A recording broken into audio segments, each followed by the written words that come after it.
When someone brings up anything Marvel related, a question I usually ask them somewhere throughout the conversation is, have you ever played the game Marvel Ultimate Alliance? Many times I hear a no, which makes sense as this game is an artifact of its time, and it's not openly available to modern day consoles to this day. However, there is a huge fanbase online for this game. I was very shocked to see how active it was as well. Whether it's through YouTube or online forums or even the active modding community on Marvel Mods, I think it's safe to say this game had an impact on many people's lives growing up. My topic for this retrospective is this. Is Marvel Ultimate Alliance the ultimate Marvel game? Stick around to hear me diving deep into the gameplay, story, my experience, and more. Marvel Ultimate Alliance is an action RPG game developed by Activision's Raven Software and originally released in 2006 for the PS2 and the original Xbox. The game was also released in 2006 for the PSP, being ported by Vicarious Visions, as well as the PC, ported by Beenox, while the Wii and PS3 versions were launch titles for the consoles in November of 2006. The heavily marketed game at the time was a smash hit amongst fans and critics alike, and the legacy this game has left behind, well, if videos over this game are still getting some heavy traction to this day, you can tell how important this game is to many people, myself included. Marvel Ultimate Alliance eventually got a special edition that was released to the PS2 and Xbox 360, as well as another edition called the Gold Edition. Both of these count as collector items nowadays, and are pretty expensive to get your hands on. The special edition adds a new disc that gives you some behind the scenes footage on the development of this game, while the Gold Edition acts as a DLC expansion that adds 8 new characters to play as. 10 years after the original release, a bundle of both the first and second Ultimate Alliance games was released in 2016 for the PS4, Xbox One, and even on Windows. This version was ported over by Zomode. However, in July 2018, the bundle was removed from the stores due to licensing issues from Activision. However, if you were able to buy the game within these 2 years, well, you'll have it forever. Luckily, I was one of those people. Unfortunately, I didn't have a PS4 back then, just an old and dusty Xbox One, but I played the heck out of the 2 games on it. And this remastered version of the first game is what I'll be playing on for this video. I'll also have some PC footage spliced in here and there. But this remastered version of Marvel Ultimate Alliance has all of the characters, from DLC to console exclusives, minus 3 unique PSP characters that never made their way into this version of the game. With this being said, the original 2006 PC version of Marvel Ultimate Alliance has a shockingly grand modding community, which I will dive more into in the mod section later on in the video. These mods offer many new characters created by the many talented fans of this game, as well as some unique missions you can do with these characters. When it comes to the gameplay and story of Marvel Ultimate Alliance, the game is an action RPG, similar to Diablo in a way, and follows a custom-made story by Raven Software where we stop the villainous group of supervillains known as the Masters of Evil. Whoa, what a name. The big bad heading this group is Dr. Doom, the sworn enemy of the Fantastic Four, and he'll stop at nothing to achieve his plan of ruling the world.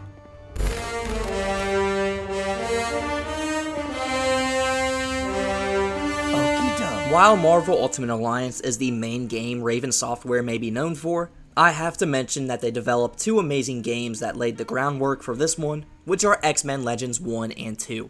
I discuss each of these games in heavy depth in their retrospective videos, which you should definitely check out if you want some more background on what became the groundwork for this game. I know by the time this video is up, I don't have a retrospective video for X-Men Legends 1, however, this video will be created in the future, so definitely stay tuned if you're interested in that. Let's quickly discuss some behind-the-scenes work of Marvel Ultimate Alliance. All of my thanks can be given to this interview by Game Informer, which I'll be referencing a good amount, as well as the Special Edition's bonus disc that gives some behind-the-scenes development on the game.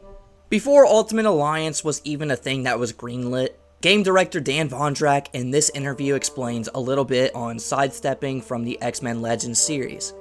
Activision and Marvel had both come back to us saying like, hey, we think we're worried about the X-Men losing steam, like you guys have done such a good job. And I had said, well, we were throwing around this other idea called Marvel Supervillains. And the idea with Marvel Supervillains is we would bring in all the cast of all these different Marvel supervillains together and let the player be a supervillain. Like that, of course, was like, Marvel was actually pretty interested in that. Activision from their end was like, oh, villains, I don't know, we can't really sell you playing the villains. And that's when it was like, well, what if we let you play the heroes? What if it was like, and we'll call it Marvel Legends? Raven Software were greenlit by Marvel to have full control on developing a game using their characters. And this is thanks to a few things. The development team showed passion and excitement about developing the X-Men Legends games, and a lot of developers had deep comic book background. This game was originally going to be called Marvel Legends, a similar name to the X-Men Legends series, but was changed to Marvel Ultimate Alliance, which I think is a great change to give this game its own identity. How did the development process start? Well, You remember step one for making Ultimate Alliance from your perspectives out there? I think step one was copy and paste the code from X-Men Legends 2. Yeah, rename the executable Yeah. was the first step. I remember thinking at the time, like, oh, so really we just modding X-Men Legends 2. Eventually it's a new game. You know, that's really kind of how we built those games. So. That's insane to say. they made this development cycle pretty easy for themselves, as Raven had already developed a solid format for how this game was going to work, thanks to X-Men Legends 2, and how similar it is to this game. They also stated they only wanted to change a few things and keep the core gameplay similar to X-Men Legends 2. Therefore, they didn't have to reinvent a ton of wheels. I think those games, like I looked at it and like they're almost a year apart in some cases. Like, did that feel just like an insane turnaround even at the time? We kind of had driving tenets around, here are the 3 things we're allowed to change. Mhm. Right? We're not going to go in and do, oh, we're doing another sequel? Great. Everything's different. No. It was, we are changing this, and this. Other than that, it's just new content. Yeah. And I think that made stuff so much easier Mm-hmm. and really made it enjoyable that we didn't have to be reinventing a ton of wheels. Yeah. Is that safe to say? The process of development was fun for many of the developers, despite some struggles with the game being a launch game for the PS3 stated by the developers here in this interview. Thank you to Game Informer's Ben Hansen and Ben Reeves for conducting this interview with the game's lead designer, Keith Fuller, the gameplay programmer, Aaron Sanfilippo, and the tech programmer, Allison Salmon, who were a part of Raven Software during the development of Marvel Ultimate Alliance. I also want to bring up this clip from the Special Edition's bonus behind-the-scenes disc discussing sound design. The music in the game was something that we actually had outsourced. We wanted to make sure we were getting the absolute best for it. We wanted to make sure we were getting the true live orchestras, stuff like that. We actually got a few different composers. We wanted to make sure different parts of the game actually had different feelings to it. So if you're in Murder World, let's say, you know, it's kind of got this kind of crazy carnival kind of sense to it. But then, of course, when you're on the shield helicarrier, it's very triumphant, very heroic sound. When you've got Thor, let's say, swinging a hammer, you can kind of guess what that's going to sound like, but you've really got to see the crackle of the thunder and the electricity on that hammer when he swings it, because they have a hissing in the beginning of it, and they also just kind of explode. Even something as simple as the sound design of Thor's hammer or the soundtrack to the game was handled with great care and passion, and well, I have to applaud that. While I'll dive deeply into my gameplay experience and the story of this game later on in the video, let me give a quick synopsis of the story.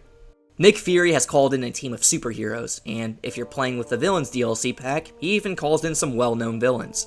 This force of characters is called in to stop the Masters of Evil from taking over the world. You'll visit various unique locations referenced in the comic books, and the whole world of Marvel in general, to fight against the Masters of Evil. You'll go to places like Mephisto's Realm, Asgard, Atlantis, and even places like Murder World or the Skrull Planet, playing cat and mouse to foil the enemy. The Masters of Evil feature Doctor Doom as their leader, as well as many different villains from the comics, with the likes of many Spider-Man villains like Scorpion, Mysterio, Shocker, and more. And there's also some villains like Bullseye, Blackheart, Mephisto, Mandarin, Baron Mordo, Ultron, and so many more you'll fight throughout the game. I bet you're asking, well, that's scary, they have all of these villains. Who are we going to have to team up against them? Well, I got something for you.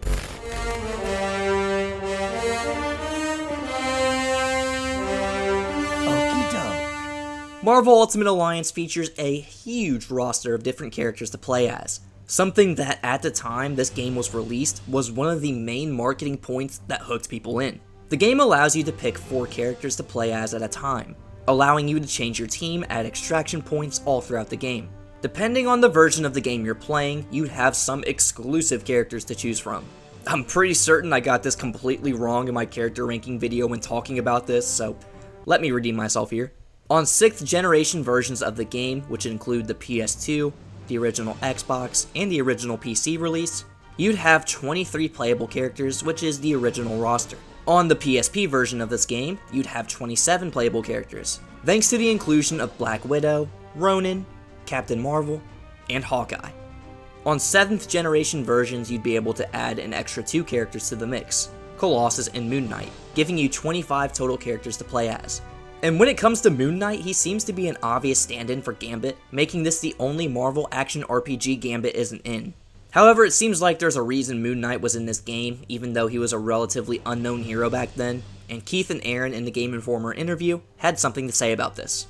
Were there any like specific characters you guys were like trying to get in, or that Marvel said like you have to include this guy? He's gonna be big in 5 years. Who's the Captain Britain? The Moon guy, like the Marvel version. Moon Knight. Moon Knight. Yeah. I had never heard of him. And they're like, hey, Aaron, we need you to put Moon Knight in the game because somebody wants us.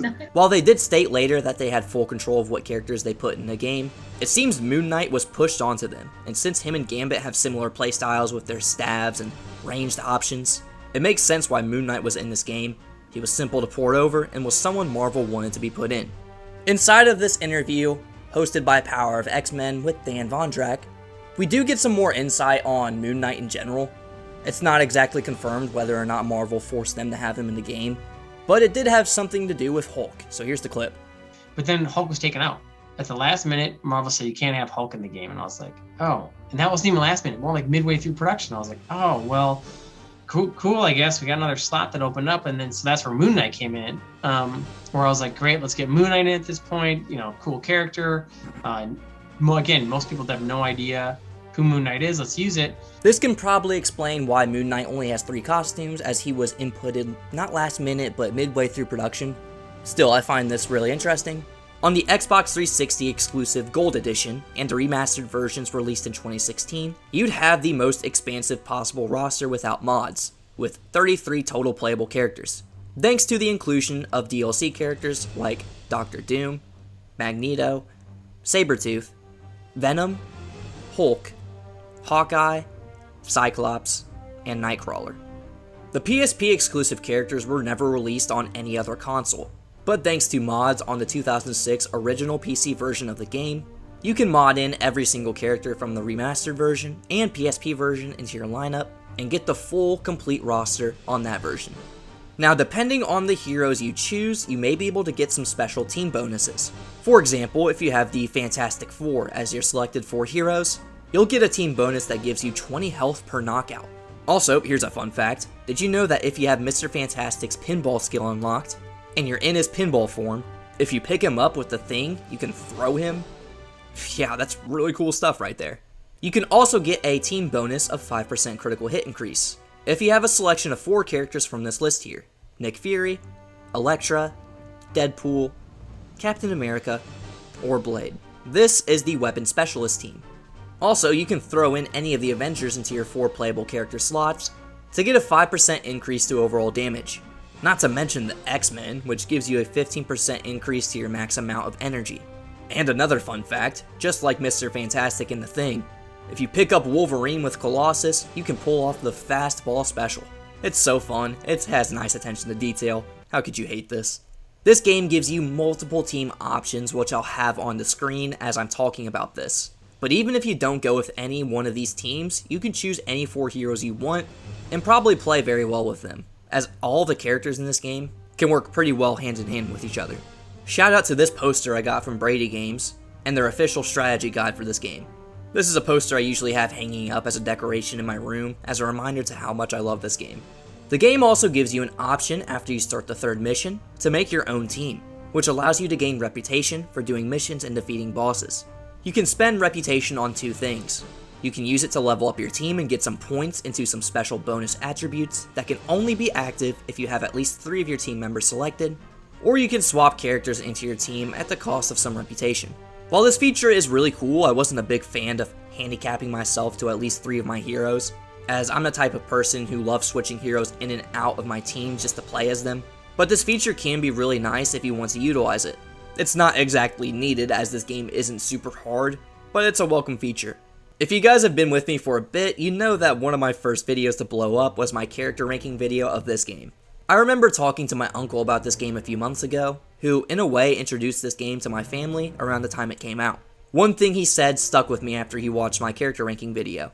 You'd start out with a team of 4 after trying to decide who you want to play as for like 20 minutes. Then you'd get to another extraction point just to do the same thing over and over again throughout the whole game. You'd go, I want to play as this one. No, now this guy. While in the ranking video I focused on little nitpicks and damage numbers, in reality many of these characters can be played with minimal issues. I gotta give it up to Raven Software for doing this, and making every character in this game feel like you're playing that specific character. Utilizing their abilities in the comics to make a lot of these attributes about each character to come to life. Each character has a somewhat unique style to them, making each of them viable for different situations. Some heroes have unique traits, or they have an awesome selection of skills, and all of the heroes have 4 different outfits, which can all be accessed in the hero menu, which I'll talk about shortly. Before we talk about the hero menu, which is where you might spend a good amount of your time, let me give a quick rundown on the basics of gameplay.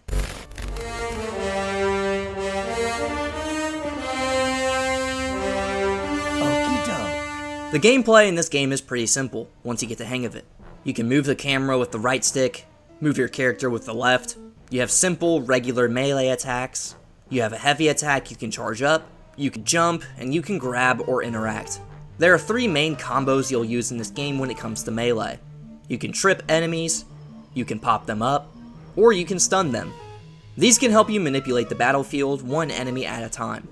If you jump and charge either a regular or heavy attack in the air, that character will perform a ground slam. If you trip an enemy or an enemy's on the ground, you can get some ground punches in, which seem to do way higher damage than if the enemy was standing upright. You can also block if you press and hold the left bumper, and if you're moving while pressing the left bumper, you will dodge roll. If you hold down your right trigger, you can access a character's skills. If you have a skill unlocked, you can hold RT and press the respective button to use one of your skills. Skills cost energy to use, which can be shown by this blue bar around your character's portrait, which is also where your health is located. If you time a skill just right when another character uses theirs, you can get a skill combo that does some extra damage on top of the damage the skills do. If you hold down the left trigger, you can command the heroes you aren't controlling to do whatever you select on this menu. To change heroes, you'll use the D-pad. To pause the game, you press start, and to access the hero details menu, you can hit the select button. This hero details menu isn't as full as the one you can get from an extraction point when you're changing your team, as in this one you can't swap your heroes out or switch their costume, but it gives you a way to quickly upgrade your character's skills, or put some coins into the character's outfit attributes, as well as switching gear. Each character has a unique melee moveset to make that respective character feel more accurate to how they may fight in the comic books or other media. Deadpool has a flurry of kicking and acrobatic melee moves, which is kind of similar to how Spider-Man fights in this game. Blade uses his katanas for many of his melee attacks, while his chargeable attack allows you to pull out a shotgun and blast it when you charge it. Wow. Captain America fights with his shield, Daredevil uses his batons, Elektra uses her size, and the Thing uses his fist. Each character also has a unique grab move they can pull off if you have an enemy grabbed. Deadpool throws an enemy up into the air and they land on his katanas. Spider-Man can put an enemy into a web sack, Blade bites his enemy's neck, and there's just so many more associated with each character in this game. Some of the bigger characters in this game can just pick enemies up and swing them around, using them as a weapon. Speaking of weapons, you can find them all throughout the game, whether they're on the ground or being held by an enemy.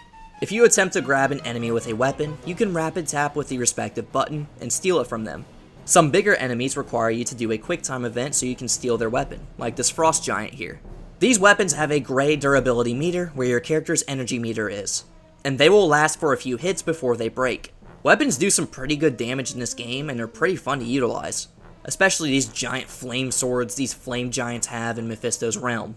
And finally, on the inside, spanning around your character's portrait, is their momentum meter. It's kind of hard to see in the version I'm playing, but once you unlock extreme skills for a character, the momentum meter for them will appear.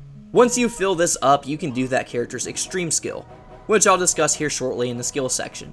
There's also a unique meter for a specific character in this game, Wolverine, and his rage meter. As you see here in Wolverine's hero details menu for his skills, he has some rage skills that can only be accessed once you filled his rage meter all the way up. The rage meter lasts for a short amount of time, but the skills you can pull off with this make Wolverine pretty solid. Speaking of skills, I'd say it's about time we talk about the hero menu. So let's go ahead and This is the hero menu. To start out, you can select any unlocked hero from this screen, and I gotta mention how amazing this character selection menu is. It's one of my favorites from any game I've ever played. The look of it is just amazing, just having all the characters in the background, begging you to play as them was such a small but amazing touch, and looks amazing to this day. The character roster is the biggest thing about this game to me, so having them all on display when in this menu was a perfect touch. When you select a hero, you can view their details, and the first menu you'll have pop up is the skills of the selected character. Each character has a vast option of skills to choose from. While it's not as many as X-Men Legends 2 has, there's still a good amount. Skills can be separated into 12 categories, courtesy of the game itself. Melee, projectile, radial, blast, charge, beam, laser beams, trap, special, debuff, boost, and extreme. Melee skills are up close and usually solid damage dealing skills. Projectiles are shot from afar. Radial skills emit a circle of damage around the character when you use them. Blast moves can range from a large projectile, grenades, and chain lightning. It really just depends on the character. Charge moves consist of your character charging forward, like Silver Surfer's charge here, but mainly apply to dashes you can continuously hold, like the Thing's Bull Rush, or Captain America's shield charge. Beam skills are just like projectiles, but have one long beam from the character to the enemy that gets hit by it. There's only one skill under the laser beams category, and that's Dr. Doom's Mask of Doom skill. There also seems to be only one trap skill in the game associated with Storm and her whirlwind move, even though Thor has a similar move that's classified as a special move. Special moves vary from character to character. For example, Doctor Strange has many special moves that all do unique things. Debuffs are applied to enemies or bosses and can either weaken them, like Deadpool's Wisecrack does, or cause them to run away in fear, like Ghost Rider's Fear. Boost skills can give a positive increase to a single character, like Iron Man's Speed Overdrive, which gives him some increased melee attack speed. Some boosts can be applied to a whole team, like Deadpool's Battle Cry, giving the whole team a damage increase, or Elektra's Inner Calm, which does the same thing as Deadpool's boost. And extreme skills, well, every character gets one of them, unlocked at level 10. These skills can vary on what they do from character to character, but they usually do some high damage in the span of an animation. Once a character has their momentum filled all the way, around their character icon you'll see a spinning projectile light. All you have to do is activate the character's extreme and watch chaos unfold. The downside to extremes in this game is that if you have multiple characters with their extremes ready and momentum filled up, the game will make you use all of your extremes in one go. It is a slightly annoying feature, as casual players will only need one of these to take out enemies. The other ones that happen after really just aren't needed most of the time. It may be a helpful thing to have when fighting bosses, however I would have just preferred to be able to use each character's extremes separately. Another downside is that unlike in X-Men Legends 2, there are no boost extremes. If you watched my retrospective over that game, I loved the boost extremes many characters had. While they are a downgrade in this game, I do gotta say I enjoy using some extremes, like Deadpool's Merc's Revenge, doing solid area of effect and the animation's pretty cool. I like Blade's Blood Haze, which inflicts enemies and even bosses with some radioactive damage, while also taking a good chunk of damage away from an enemy or boss's health bar. I also enjoy Iceman's Deep Freeze, which has a chance to freeze any basic enemy on screen, or a chance to slow enemies as well. And then there's Spider-Man's Bungee Bash, which can put every basic enemy into a web sack, rendering them immobile for some time. When it comes to how offensive skills function, other than extremes, there are 3 ways.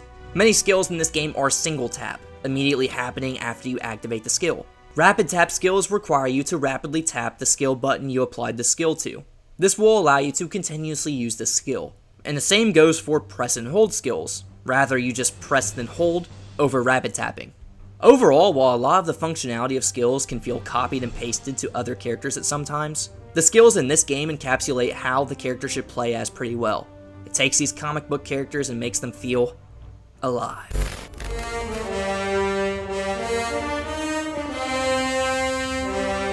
Okie doke. Along with the many skills each character has, they also have a selection of 4 outfits you can wear. Unless you're Moon Knight. Sorry buddy, you only get 3. Each character's outfit has some unique attributes you can upgrade if you put some shield credits into them. You can find shield credits by breaking boxes all throughout the game, or breaking enemies. I made that joke before. Look, I like this. It gives you a reason to try out each outfit not just for their looks, but the attributes they can give. While you may like the look of one outfit, some of these attributes the other outfits could give a character can be very helpful in playing through certain parts of the game. Every character has their first outfit unlocked automatically, but to unlock their second and third outfits, you have to defeat a specific amount of enemies. To unlock everybody's second outfit, you need to defeat 30 enemies with that character. To unlock everyone's third outfit, you need to defeat 150 enemies with that character. Now, when it comes to everyone's fourth outfit, it's different for other characters. The fourth costume for the base roster, which does not include Colossus, Moon Knight, Doctor Doom, Magneto, Sabretooth, Venom, Hulk, Hawkeye, and Cyclops, and Nightcrawler, well, you can unlock these by earning a bronze rank in that respective character's simulator disc. The 10 characters listed here don't have simulator disc missions associated with them. Moon Knight doesn't have a fourth costume, and Colossus' fourth costume is automatically unlocked from the start of the game. So that means for the DLC characters I mentioned above, you have to defeat 250 enemies to unlock their fourth costume. When it comes to the attributes of each costume, well, every single costume in the game has the defense attribute. The other 2 attributes can depend on what character you're playing as and what playstyles they have. For example, Ghost Rider has 2 costumes that give him a bonus to chain damage, those being the original and the Western costumes, while his other 2 costumes give him a bonus to Hellfire damage, those being Classic and Vengeance. The Classic outfit can give him a bonus to melee damage, but Vengeance can give him a health increase. Since both increase his Hellfire damage, it's really up to you on which costume you want to use him with. Maybe you want to utilize Ghost Rider for his melee damage, so you may pick his Classic costume. Maybe you want to make Ghost Rider a bit more tanky, so you'll pick his Vengeance costume. And maybe you just like the look of the original costume, even if you're not using chain damage. And well, that's okay. The attributes won't exactly make or break you playing with this character, but if you want to min-max, the option is there, and it still is kind of noticeable. I gotta applaud Raven Software for giving each of these characters 4 pretty unique costumes that all represent the look of the character very well. Silver Surfer, you don't count. Hell, some of the characters even have some alternative identities as their costumes, like Thor's Beta Ray Bill costume or Iron Man's War Machine costume. Overall, the customization in this game is really solid and pretty easy to understand once you get the basics of it. It's a nice system, and I love how the outfits can play into a specific character's playstyle. With that being said, I wish the attributes were a little bit more noticeable, kind of how they were in the X-Men Legends 2 game, and part of me wishes they weren't locked to costumes, but I can definitely get by with it in this game.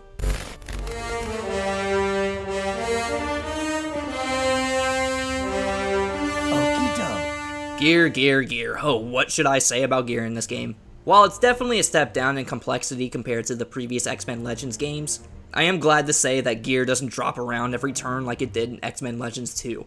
Each character gets only 1 gear slot, and rarities of gear have been thrown away for this game. Instead, there are just 2 types of gear: unique gear and character-specific gear.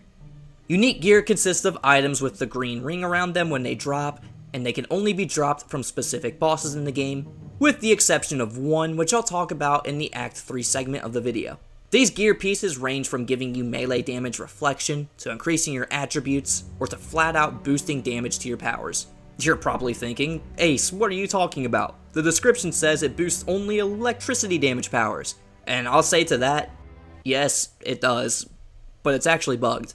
For some reason, the Dark Guru Hammer, Starbolt's Flame, and Asgard Armor gear pieces just straight up boost your power damage for the hero you have it on. So yeah, ultimately they're some of the best gear pieces in the game because of this. In reality, most of the unique gear pieces you get will ultimately become useless once you obtain a better piece later on in the game that does the same thing but with a higher number. But the gear pieces that are good and have unique attributes to them are pretty good, like Blackheart's Corruption, one you should definitely utilize whenever you can. When it comes to the other type of gear, character specific, well, not all bosses in this game drop a unique piece of gear. Instead, they can drop character specific gear, which works very similarly to how it does in X-Men Legends 2. You can also find character specific gear if you open loot caches, which are hidden all around the game. These pieces of gear can give you a defense upgrade, and can add some points to one of the skills for the character it's for. It's random on what skill or character the gear piece will be for, so trying to farm for these is a pretty big nuisance. If you get one for a character you're playing as, Cool. If not, it might be a good idea to just sell it. Speaking of selling, there is no gear stash like there was in X-Men Legends 2, nor is there a vendor. Therefore, your inventory is all you get when it comes to hoarding gear. You won't be able to collect every single unique gear piece in this game unless you throw some on each and every single character. Your inventory will also get pretty cluttered if you try to do this. Instead, I suggest selling the gear pieces you for sure won't use, like this stupid one from Loki, you little trickster. Yeah, honestly, that's all I have to say about gear, which is shocking because with how simple the system is, it does the job for me. It's nothing groundbreaking or revolutionary, but it functions how it's supposed to.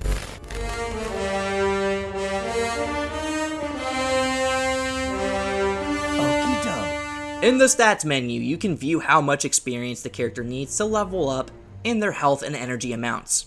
You can also view their body, focus, and strike stats as well. The body stat determines how much health a character has. The focus stat determines how much energy a character has and how quick their energy can regenerate. It also states that it adds more mental melee damage depending on how much it's upgraded, but this does not work and is non-functional in this game. I don't know why it's still here, but I tested this and it doesn't do anything. So just ignore that. The strike stat increases the damage you do with regular melee attacks, which only include your regular and heavy chargeable attacks. Each of these stats will also be increased each time your character levels up, therefore keeping the game balanced as the enemies level up with you. Each character in this game has a set spread of stats that determine what kind of character they are.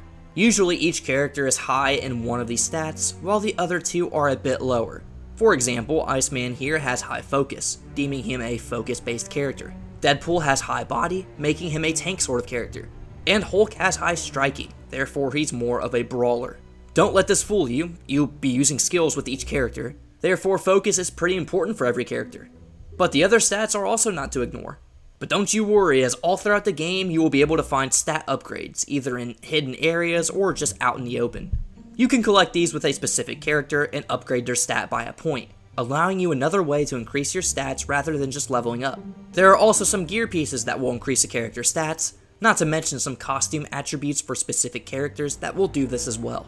Below the three main stats is the defense stat, which is pretty lackluster. Defense is included as an attribute for every costume in this game, and the max it upgrades to is 9 unless you have a gear piece that increases your defense. All defense does is reduce 1 point of damage per each point of defense. In the late game, this will not do much, let alone wasting your coins to upgrade this attribute in the early game isn't very useful as well. Now in this stats menu below defense should be some mechanics that the character has, and every character in this game should have basic melee combat moves. What's below this one is dependent on the character. Some characters have might or flight, with might allowing the character to pick up massive objects and to break reinforced walls, while flight allows the character to double tap the jump button to, well, fly. While flying you can't regenerate energy, so keep that in mind. Some characters have other forms of locomotion, like Deadpool and Nightcrawler, who can teleport if you double tap the jump button, and Spider-Man and Venom can web swing around if you double tap the jump button and hold on the second press. Iceman also has a skill called Ice Slide that once upgraded at least once, allows him to ice slide around the map if you double tap the jump button and hold on the second press. Since this is a skill, it does take up energy, which is why I suggest just putting a point into the skill, just so you can use the locomotion. Some characters have a healing factor, like Deadpool, Sabretooth, Wolverine, or Hulk, and some have fire or cold immunity, if you can guess who. Overall, you may not be looking at the stats menu often, once you understand and recognize how the characters play, but it's very nice to have to get to that point of understanding. It tells you pretty much everything you'll need to know about the mechanics of that character and how they work. Alright, that should be everything covered in the hero menu. Let's go on ahead and start finally diving into the story of the video, where I talk you guys through the story act by act, as well as point out my gameplay experience for this playthrough. We'll go ahead and start off with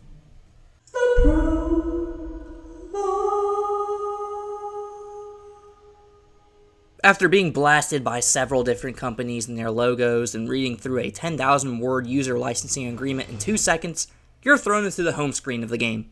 Here you can load or start a new playthrough, alter some options, and review content you've collected throughout your playthrough. There's also an online feature which doesn't work. That's it. I started up a new playthrough on normal difficulty. This game is already pretty easy, so playing on the easy difficulty would be nighttime fuel. The hard difficulty is locked until you beat the game in normal mode, so keep that in mind. And with that, we have the first cutscene of the game. What the hell is going on here? Where's our air support? Get those forward guns going. Why aren't those rear batteries firing? Somebody get General Wilson on the horn! Colonel Fury, Doom, I'll have your head for this. I have little time for your petty threats, Colonel. Surrender your ship now, or I shall destroy it. Not on my watch. This is a priority alert to all metahumans. UNN Alpha requests immediate assistance. Thor, take care of those gunships. Spider-Man, draw them towards the stern. Sure thing. I just love being the target. Wolverine, you do it, Boy Scout. I don't take orders from you.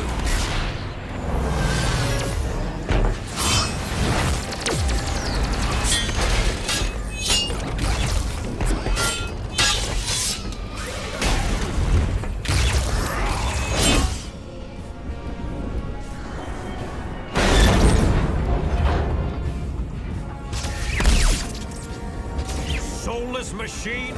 How dare you strike the son of Odin? Show off. Excuse me, is this the ferry to Staten Island?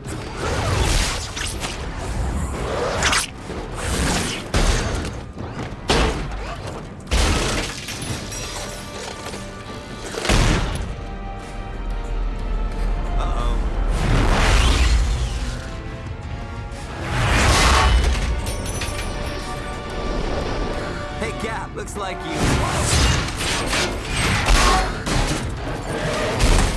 could use some help.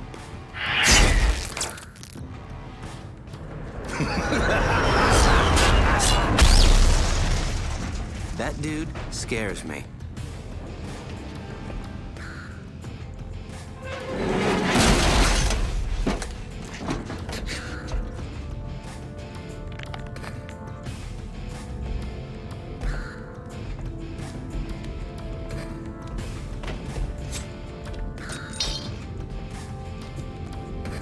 What are you girls looking at? While Blur Studios were in charge of the cutscenes in X-Men Legends 2, I couldn't find any good information on who created the cutscenes in this game. There isn't exactly any specific credit to who created the cutscenes, but whoever worked on these definitely did not disappoint. The CGI is crisp and very good looking, holding up to today's standards pretty well. It is a sharp contrast once you get into the gameplay on older versions of the game, but with the remastered it flows well into the graphics of it. This cutscene shows us our main villain of the game, Dr. Doom, with Nick Fury combating against his attack on S.H.I.E.L.D.'s helicarrier base. Nick Fury sends a distress call to all heroes, and the first to respond are Thor, Captain America, Spider-Man, and Wolverine. And we get specific moments throughout the cutscene showing them taking out the trash with their awesome powers and abilities. While it's a simple cutscene and doesn't reveal a whole lot of the story, it leaves the player wondering, what the heck is going on here, and what does Dr. Doom want with the helicarrier? It also showcases our 4 starting heroes in a badass light. Speaking of which, it's time for the gameplay, with the same 4 heroes in the cutscene at our disposal to play with. All throughout this video, I'll shine some light on my favorite voice actors from the game, and first I'll start out by talking about Steve Blum. Steve Blum voices Wolverine in this game, as well as the previous X-Men Legends games. He is the main voice of Wolverine. Yes, like, the main voice. Most of the time if you see Wolverine in a video game or an animated show, he is voiced by Steve Blum. He also voices Spike Spiegel, the main protagonist in Cowboy Bebop, another very prominent role. Steve Blum always does the role of Wolverine justice, whether it's after you claw your way through a room full of enemies, or when you even just level up in a game. Every single voice line of his in this game is delivered with a perfect mix of a raspy, growling, or menacing tone. Our main objective for the helicarrier is to stop the attack on it, which will consist of us fighting many Ultron warriors, Doombots, and members of the Masters of Evil. When it comes to basic enemy fighting, the game can get pretty repetitive, but thanks to the large roster of heroes and their specific skills, it can stay somewhat fresh if you alternate your team around. However, for the first section of the helicarrier, we're locked to the starting 4 heroes here. So I used this as a time to get used to the gameplay and experiment with the 4. Enemies in this game, when defeated, drop either health or energy orbs, or shield credits, and the same goes for many destructible objects around the map. I also have to mention how you can destroy a lot of things in this game. Like a lot. In many places, you can mold the environment every now and then by breaking down computers, walls, and so much more. Eventually, we come across Scorpion, who's a part of the Masters of Evil, and he states that Dr. Doom's plan will shake the heavens. We fight Scorpion, who can utilize his tail, slamming it on the ground, causing a radial explosion, knocking our heroes back. Once we defeat Scorpion, we can pick up a unique piece of gear called Scorpion's Tail, which, like I mentioned in the gear section, many of the main bosses and mini-bosses drop unique gear pieces with many different attributes. We eventually make it to the command deck, where we come across Nick Fury, who is stubborn on telling us why the helicarrier is out here in the first place. Typical Fury. The Black Widow chimes in, telling us some nuclear missiles have a potential to be launched, so it's up to us to make it to the launch bay and stop whomever's trying to launch the missiles. One cool thing that carries over from X-Men Legends 2, but is enhanced to its potential, are the Easter egg conversations. If you talk to a specific NPC or encounter a specific boss with a certain playable character, you'll initiate some unique dialogue between the two. For example, if you talk to Nick Fury here, with each of the 4 starting heroes, he'll acknowledge who the hero is and thank them for responding so quick. And your playable character's response will be voice acted and different depending on the personality of that character. While I won't point out every single Easter egg conversation in the game, as there is a lot, I'll point out the ones that I found interesting or just funny. After we exit where Fury's at, we come across our first extraction point. Extraction points are all throughout the game at specific sections of levels, and with these we can extract to another location that has an extraction point, change out our team, or save our game. Extracting isn't unlocked until after the Prologue mission, but we can change our team at the first one we come across. And like I mentioned earlier, there are a huge amount of characters at your disposal as soon as you find this extraction point. I spent a solid 10 minutes figuring out who I wanted to start as and continued on playing through the Prologue. As we go on through the helicarrier, there's a puzzle we'll have to do which involves pulling this broken battery out of its plug and placing a new one in. This game has all sorts of puzzles between the action sequences, allowing for some change of pace throughout the game. Throughout the rest of this level, you'll learn things like how to climb ladders, how to defeat enemies in unique and cool ways, how to destroy things. Yeah, that's about it. Even though we eventually destroy 2 consoles that would halt the launching, the missile launches anyways. We have to head to the navigation room on the double and obtain the override code from none other than Bullseye. Bullseye taunts us a bit, wishing Daredevil or Elektra were with us so he could kick their butt. If you do happen to have one of them in your party, an Easter egg conversation will start, which I thought was a clever way for the game to hint at the inclusion of these conversations, as this is the first one you can have with a boss. Anyways, we take down Bullseye, destroy the missile, and view this suddenly funny animation. And Black Widow chimes in to tell us our next objective. We head into the next area, getting word from Black Widow that she didn't listen to Fury's orders earlier, which starts to raise suspicions amongst our heroes once we find a broken laptop of hers on the ground. This will come into play later, and is a prevalent side story that lasts all the way up until Act 3. We come across some S.H.I.E.L.D. agents who ended up getting stuck in their own rooms, and if you have Deadpool with you when you interact with them, well, you get one of my favorite conversations in the game. Am I glad to see you? Someone named the Winter Soldier hacked into our network and trapped us with our own security force fields. Boy, do you look stupid. Give me $10 and I won't tell Nick Fury about this. $10? Are you insane? You're a hero. You're right. Make it 100. My tights don't come cheap. But you're supposed to save people for free. I charge stupid people, and you qualify, seeing as how you're trapped in your own living compartment.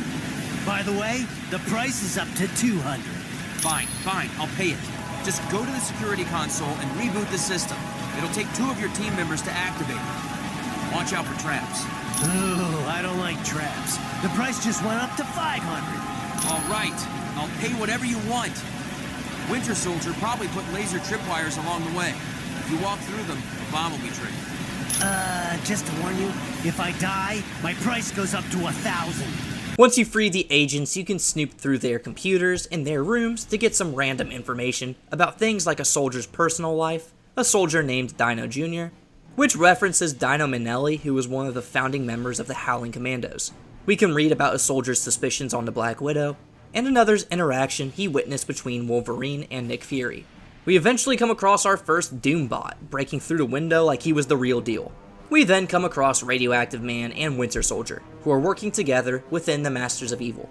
We initiate a quick boss fight between the two, which ends abruptly when Dr. Doom orders the two move on with their mission to destroy the stabilizing engine of the helicarrier and to stop fighting us. We can follow them, and it seems like it's something they wanted, as they've set up some laser wire traps on the ground.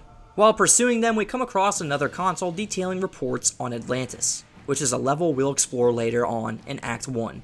We finally catch up to the two villains, and for some reason there's a massive anti-machinery gun next to the stabilizing engine. Whose idea was that? We fight the two buffoons, and while I call them buffoons, this fight can take quite long due to Radioactive Man going invincible every now and then. Once we take the two out, Nick Fury updates us, stating that we have some big trouble on our hands, and tells us to take this lift to another area, which is the final area we'll explore when it comes to the prologue. For being the prologue level, it's a pretty basic one, with walls of metal and not too much going on visually. The helicarrier is one of my least favorite levels in the game. With that being said, this is the first level, and it only goes up from here. Well, sort of. It doesn't leave a satisfying first impression like the other first levels of the other Marvel action RPG games I've played. Level ranting aside, we get informed by Fury that there's a giant creature that's attacking the primary engines of the helicarrier, and it's up to us to stop it. As we go through the upper battery's location, we'll continue fighting some enemies, and one thing enemies can have in this game are attributes that can make them a tough foe to take down. For example, this Doombot I was fighting had an energy drain attribute, meaning whenever my characters went near him, their energy would disappear quickly. There are many different attributes enemies can have in the game, like enhanced speed, enhanced damage, or one called altered genetics, and those guys are pretty tough to take down. They're strong. We eventually come across the creature Nick Fury was talking about, and it's the alien dragon thing called Fin Fang Foom. This is the final boss fight of the area, and it's a pretty tough one. He's got high damaging claw swipes and slams, as well as these fireballs that can knock back or knock out your characters quickly. The key here is to damage him from afar, wait until he flies away, and use the machine gun here to shoot him out of the sky. Utilizing the block mechanic saved me many times in this fight. After you take down Fin Fang Foom, the helicarrier is saved, the prologue is completed, and we can head into our first hub area of the game, Stark Tower. Why is he always late? Hello, team. Welcome to Stark Tower, my pride and joy. It's 40 stories of heaven on Earth. It's amazing what you can do with just a few $1 billion. We are now a team? Yes. I've been empowered by S.H.I.E.L.D. to create a task force to stop the Masters of Evil. But the helicarrier was so badly damaged that it can't be used as a headquarters. Fortunately, Tony is willing to let us stay here for the duration. It has all the facilities we'll require. Believe me, it's no problem at all. And I called in a few old friends to help us out. Feel free to walk around and meet them. I'd suggest you meet Hank Pym first, since he's in charge of equipment. The Vision is here as our information officer. Great. We got a computer to talk to the computers for us. When you're ready to go on a mission, talk to Wyatt Wingfoot. He'll take you there in one of my Quinjets. Speaking of that, what is our next mission, Colonel? I recently received a radio transmission from Dum Dum Dugan requesting that I come to the Omega base. But there was something questionable in his message. You think it might be a trap? Maybe. I can't be sure. For more information, talk to the Black Widow.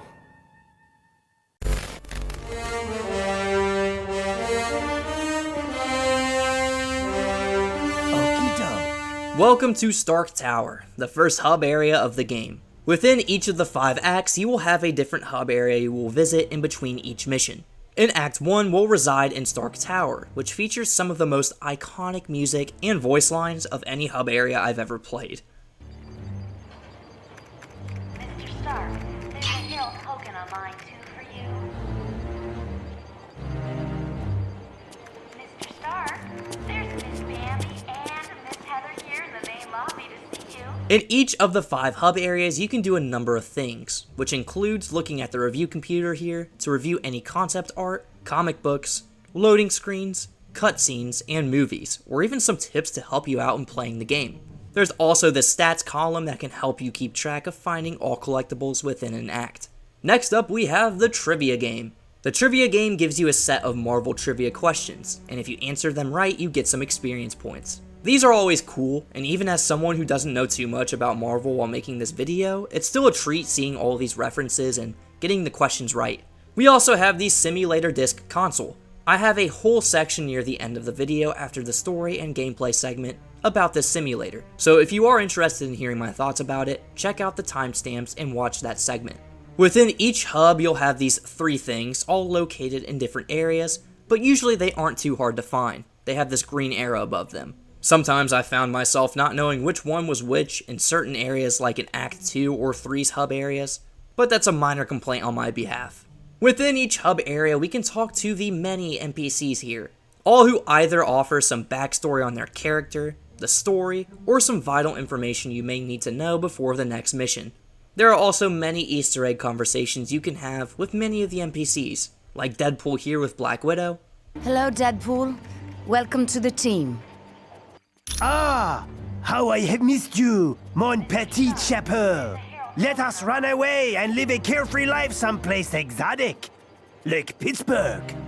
Or Human Torch with Wyatt Wingfoot. Wyatt, old buddy, what the heck are you doing here? Tony Stark gave me a call and asked if I wanted to help the team out. And you know me, never one to turn down a chance for some adventure. I hear you. Hey, what do you say later on we sneak a few friends in here and have a little party? It'd be a crime to let an awesome view like this go to waste. Johnny, you haven't changed since we were roomies in college. Oh, I've changed. Chicks dig me even more now. Josh Keaton plays the role of the Human Torch in this game. Yet another star voice actor who is primarily known for his voice work done with Spider-Man, more notably for the games Shattered Dimension and Edge of Time. He is also the main voice of Spider-Man for the 2008 TV series Spectacular Spider-Man. He adds his own flair to the Human Torch in this game. We get that uppity vibe from the Torch's lines alone, and the ego Johnny Storm emits when you're blasting enemies up in the air. Well, it's pretty charming thanks to this wonderful voice acting from Josh Keaton.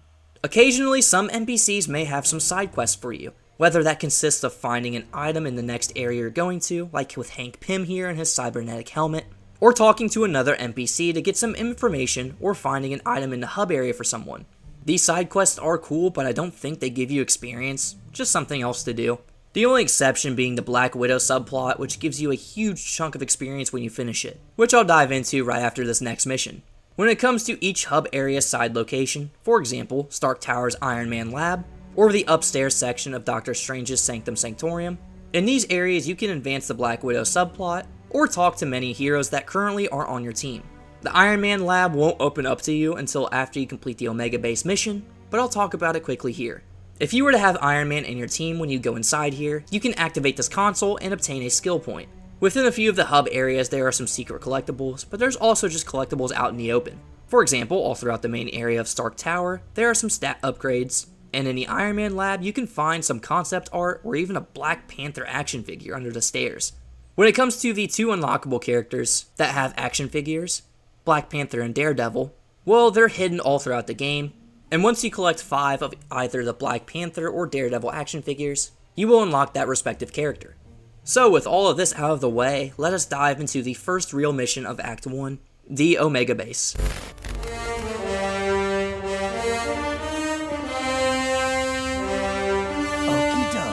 Before we start the Omega Base mission, we can talk to Wyatt Wingfoot here and ask him if he can have someone look at the laptop we found on the helicarrier. And he says he'll find somebody to help us. With that being done, we can start the Omega Base mission through Wyatt here. We're close to the landing zone, so I'll be brief. Dum Dum Dugan recently sent a suspicious radio message requesting I meet him at the Omega Base for a report on the latest super soldier serum. What's so suspicious about that? Dr. Banner was to give the report. The only thing is, Banner has been working on the Gamma Bomb project, not the super soldier serum. Dugan would never make a mistake like that. Something's up. What is the Omega Base? It's a mobile lab that's over 5 stories tall. We use it for field testing experiments. Oh, S.H.I.E.L.D.'s the greatest.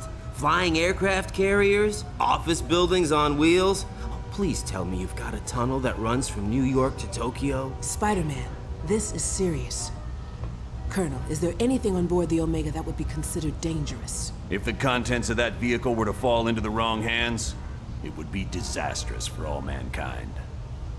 Exactly what are you developing that could threaten the entire planet? That's classified. So it's all right for us to save the vehicle. We just can't know what's going on there. Correct. Now, if I may continue, the team's mission will be to sneak on board the Omega and locate Dugan. He should be able to bring you up to speed on the situation. Any questions? All right, good luck. I'll start off by saying that the Omega Base is one of my least favorite locations in this game. It's basically a worse version of the helicarrier, and it's really just more of the same. We have metal walls and more metal walls and annoying shield enemies, and overall it's just kind of boring to go through. Fury lets us know the Omega Base is hauling towards a dam and we need to stop it. When we start the mission, we come across Dum Dum Dugan.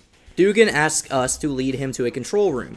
We come across some super soldiers who are quite tanky, and we get a side objective that's supposed to give us some more time to help stop the Omega Base, but I'm not quite sure if it even does anything. We find a broken control room, and we have to bring Dugan to another one, but a Russian guy named Crimson Dynamo tries to stop us. Yeah, he's a mini-boss fight, that's for sure. Him and his stupid rockets. We drop Dugan off at a control room and head on into the next area, which is probably the best part of the whole level. The exterior area is pretty fun. You have this enemy helicopter trying to blast you to smithereens every chance it gets. Just make sure to stay out of the red circle when you see it. You'll fight tons of enemies as you go through this area, but once we get through it, we can enter to the Project Labs. In the Project Labs, we have to stop Mysterio from stealing plans to upgrade Ultron, as well as stealing a device called the Neural Inhibitor. We get some more distrust in S.H.I.E.L.D. after a dialogue. Then we see a bunch of super soldiers breaking out of their test tube tanks after Mysterio does some of his movie magic. We hear a distress call from none other than Bruce Banner, who was in the Omega Base working on gamma bombs when the attack happened. A gamma bomb has been activated, and it's up to us to stop it. Luckily, we have a specialist on our side. We pick up Hank Pym's helmet here and make sure the coast is clear for Banner before we bring him into this lab. Once we do so, well, the shutoff on the bomb has been sabotaged, so we have to find another console to safely turn it off. Now it's time to fight Mysterio, and if you have Venom on your team, you can get one of his only special Easter egg conversations in the game. Well, if it isn't another enemy of my enemy, I've enjoyed saving the innocent from stray missiles and the like, but what I'd really like is a little chat with the worst of them all, Spider-Man. Have you seen your old pal lately, Bubblehead? Huh? I've heard enough of your babbling. Well then, why don't you listen to the lovely sounds of me shredding you into little teeny bits? It's your funeral. Enjoy. One thing I noticed with the special dialogue for the Gold Edition characters is that the enemy or person the Gold Edition character is talking to doesn't really acknowledge that they're talking to that character. Most of the time it's reused dialogue, while the dialogue from the Gold Edition character carries the conversation. It makes sense as Raven Software probably didn't have access to the original voice actors by the time this DLC was in the works, other than Dr. Doom of course. The Mysterio fight is a headache. He spawns multiple clones of himself around the area, and all of these Mysterios have slowing or radioactive effects to many of their attacks, causing this fight to take longer than it should. Once you defeat this joke, we can enter a side room here that confirms our suspicions against S.H.I.E.L.D. and their under-the-table acts. And more importantly, grab a striking upgrade. The next area takes place on a lift, where it's revealed MODOK is behind the attack on the Omega Base, if you couldn't tell from the litter of AIM troopers all around the place. This section is fun. You can throw enemies off of the lift, and every now and then bombs will fall onto it, and you can deactivate them after doing some QuickTime events. Once we reach this area here, we have our first side quest that affects the ending of the game. You see, whenever you complete the game, you'll get a different ending based on what side quests you did. Uatu the Watcher narrates this segment, and if you miss a potential side quest, or make a certain choice in one of the main quests, well, your ending can be different. In this room, there are super soldiers attempting to destroy a console. It is up to us to stop them. Luckily, we do so, as this console has crucial information relating to a virus that can wipe out mutants. You chose wisely in saving the Omega Base computer. It contained research data on the Legacy virus, a disease that is deadly to mutants. In several years, that information will lead to a cure and stop the plague. With one random act of bravery, you saved the entire mutant race from possible extinction. If we don't save the console, well, In several years, the virus will become a plague that runs rampant across the Earth. Because you chose not to act, you may have doomed the mutant race to extinction. Dang, that's dark. Anyways, we have one more small lift section before we reach the final area of the Omega base, the top deck. In this area, we'll have an annoying helicopter patrolling the deck that we'll need to take out with an anti-aircraft gun. In order to get to this helicopter, we'll have to hop through some hoops and whatnot, but it's a simple thing to do. Just press the interact button on this anti-machinery gun, and the copter is down. If you don't do this within the time frame the game gives you, well, this poor guy meets his maker. So make sure you do this as soon as possible to save the soldier here, or you'll have to either restart from your last save point or your last checkpoint, and that's not fun. In the next room is MODOK, and while most of the game so far, we've been using our fists and powers to fight, this time we're using our brains. MODOK gives us some trivia questions to answer, and yeah, as a kid playing this game, this segment had me crying. I had no clue what any of the answers were. For each wrong answer you get shocked, and MODOK taunts you for being dumb. But for every right answer you get, the entropy device MODOK made will be released for a few seconds, allowing us to move closer to him.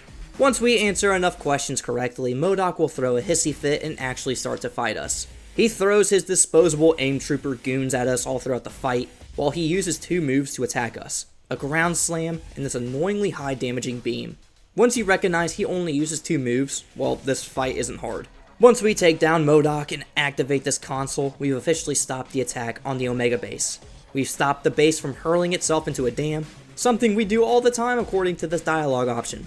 Wyatt lets us know Fury wants us back at the tower immediately, and once we get back, he lets us know that there's a riot in Atlantis.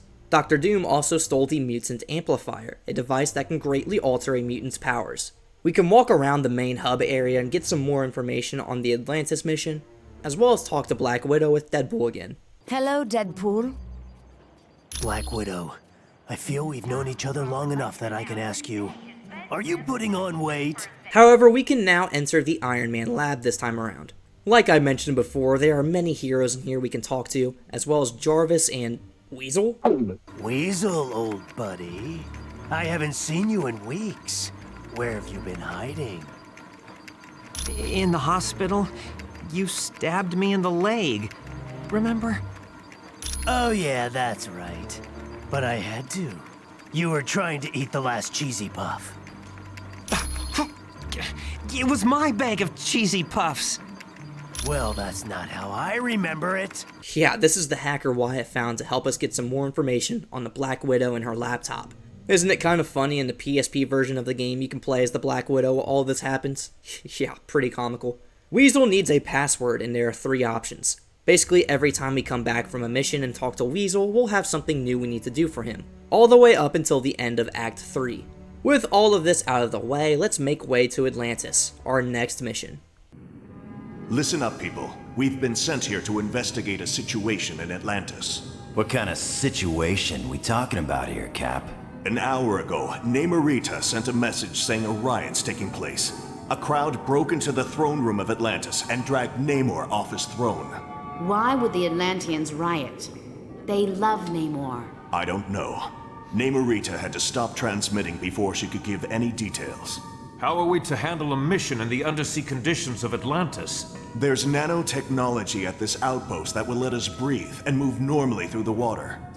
I want to remind you, the Atlanteans aren't exactly big fans of us surface dwellers. What if they become violent? Defend yourselves. We have to help Namor any way we can. He's a valuable ally. That's it. Let's be careful out there. While mission briefings aren't optional in this game like they were in X-Men Legends 2, I think they're a slight downgrade compared to the previous game. In X-Men Legends 2, we had the awesome dynamic of the Brotherhood and the X-Men butting heads together, but in this game everyone gets along, and most of the dialogue is carried by Spider-Man. Shocker. Quentin Flynn is a prominent voice actor who plays the role of voicing Spider-Man. He has a huge catalog of famous voice acting roles, from Raiden in Metal Gear Solid, to Axel from Kingdom Hearts. He's also Silver the Hedgehog in the 2010 Sonic the Hedgehog game series. You may have recognized his voice before if you played X-Men Legends 2, as he voices Abyss and Banshee in that game. Quentin Flynn portrays the snarky and sarcastic version of Spider-Man pretty well. His delivery on many of his lines still gives me a good laugh to this day. If you really don't want to see the mission briefings, well, you can just skip them. They do give you some crucial information regarding the mission you're about to undertake, so I thought they were worth leaving in this video. Like I mentioned earlier in the video, this is where you get to make your own custom team. A cool feature at heart, but one that cuts back your roster playtime if you want to utilize it. I made my team here, and started the Atlantis mission. We start out in the SHIELD outpost, getting our gills ready for the underwater level we're about to suffer through. At least this shot is pretty cool. We eventually drop down into Atlantis, just to immediately get pressed by some citizens of this underwater city. Apparently there's an uprising of some sorts. The Atlanteans are upset at their leader, Namor, but not actually. See, they're being mind controlled by these sonic emitters, and it's our job to destroy them. Some of the Atlantean enemies are interesting to take out, not because they're a hard fight or anything, but for some of them, once you lower their health, you'll have to perform a melee combo to knock them out immediately. We do have a pretty important side objective, however, and this is to help heal Namor after he was trapped in an air bubble for a long time. We have to go through this temple here, and yeah, this area is pretty cool, I guess. There's some secret areas that lead to this iconic sound. I really love the look of the Atlantis areas. I just wish the gameplay didn't feel so janky here. You can't fly around, you can't teleport, you can't web swing. No, you're stuck to swimming. The combat feels slow and sluggish, and it's hard to control your characters in this location. Atlantis ranting aside, we collect some key puzzle pieces throughout this temple to unlock the door that leads to some Whalek seaweed. We bring the seaweed back to Namor, and Namorita thanks us for helping her clone cousin. Namor actually thanks us, which is pretty shocking judging from how he views surface dwellers in general. This is an important side objective, as if you do it, well, this happens. You showed true courage in locating the ingredients needed to heal Namor in Atlantis. Because of this, Namor will grow to trust surface dwellers. And in time, he will aid in the formation of a worldwide organization of superheroes. This group will save the Earth from many dangers that would have otherwise destroyed it. And if you ignore Namor and leave him to perish, well, this will happen. It was unfortunate that you did not gather the ingredients needed to heal Namor in Atlantis. Because Namor is weak, Krang will assume the throne and convince the Atlanteans to attack human warships. With the nuclear weapons gained, he will then wage a terrible war upon the surface dwellers. In this area, we need to destroy these sonic emitters spread all around. These emitters aren't too hard to take down, but one of them is being guarded by Dumb and Dumber here, Krang and Byra. These guys are plotting on taking down the fake king Atuma to eventually take the throne of Atlantis. Yeah, apparently Atuma has caused this uprising within Atlantis. These two aren't hard to take down at all, which is a shame because I thought Krang was supposed to be a pretty strong character in the comics, but hey, whatever. One cool thing about this area is that we come across a locked treasure chest, and then we come across an Atlantean stuck in this thing. If we save him, we figure out he isn't brainwashed by the emitters. He thanks us for saving his life and gives us a key to the chest we came across earlier. Yeah, it's something small, but stuff like this makes the reward feel nice, especially when the reward is a Daredevil action figure. We enter the Atlantean throne to get taunted by Tiger Shark and Atuma, stealing a sort of key device to open the door leading to them. We can swim over some chasms to find more of these bead keys and place them here to open the door, leading us to an Atuma and Tiger Shark boss fight. This fight is pretty annoying as these two are professional swimmers, and the only way to consistently hit them is to pull them down with these air suction things. They're also pretty strong, they abuse their chargeable attack and knock you down a good amount. Once we defeat them, Tiger Shark folds immediately after realizing the Atlanteans would kill them once they're not under the brainwashing spell. He tells us everything, bringing up the catacombs and how the Masters of Evil wanted to take something from there. We move on to the Defender's Crypt, fighting more brainwashed Atlanteans, and we eventually reach the catacombs. We encounter the Mandarin, who says he's looking for the tome of Asarius. Before Mandarin leaves to go back to the Valley of Spirits, he summons a freaking Kraken for us to fight. The Kraken fight is pretty tame for being a fight with a Kraken. You can't even hit him for the whole fight, instead you have to dodge his black tar missiles and wait for him to smash one of these 4 podiums. Once the podiums are smashed, you can do a quick time event, and if you pass it, you can take away a quarter of the Kraken's health. Basic enemies can come out of each broken podium, so keep that in mind. Rinse and repeat this process for 3 more times, and the Kraken is no more. One of the biggest downsides in this game to me are the boss fights, which are a huge step down compared to X-Men Legends 2.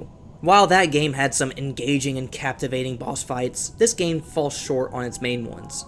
This is mostly due to the fact that there aren't many chances for combat, rather most of the time you do quick time events, and boy, this is a negative. Anyways, the Kraken is no more. Namorita and Namor thank us for saving Atlantis. We head back to Stark Tower and talk to Black Widow's Deadpool. You know, the usual by now. Hello, Deadpool. Black Widow. I've gotta know. Are those real? I beg your pardon? Your teeth. We can talk to the NPCs about our next mission. We can check in with Weasel and complete his side quest. And then we can make way to the Valley of Spirits located in China. Loki, are you certain your ploy in Atlantis worked? My good doctor, how could you doubt the god of mischief? My performance as Mandarin was flawless. Rest assured, the heroes will travel to the Valley of Spirits. I wonder who will be the worst for this confrontation. The heroes or Mandarin? It matters not, so long as one of them pays the ultimate price. The traitorous Mandarin will most likely meet his demise, but not without destroying several of Fury's lackeys first. Indeed. I would find it most enjoyable if my dear brother Thor were to fall in battle, long as he been a thorn in my side. Oh, don't look so sad, Enchantress. When our ultimate plan is realized, you will find others more worthy of your attention than Thor. I should hope so, Loki. Still, it saddens me that Thor must die. He is truly a god to be admired. That pompous fool's overdeveloped physique is nothing compared to my conniving intellect.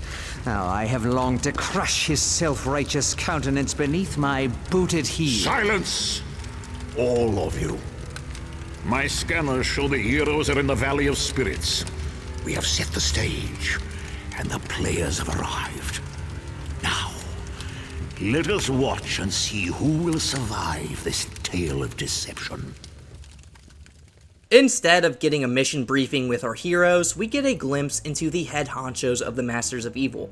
We have Loki, Ultron, and the Enchantress, who just doesn't have eyebrows in this game. Slight oversight, I guess. This cutscene reveals to us that we were tricked by Loki into thinking Mandarin was a part of the Masters of Evil, but we won't figure out why until the end of the mission. The Valley of Spirits is where the game picks up a tremendous amount in its level design.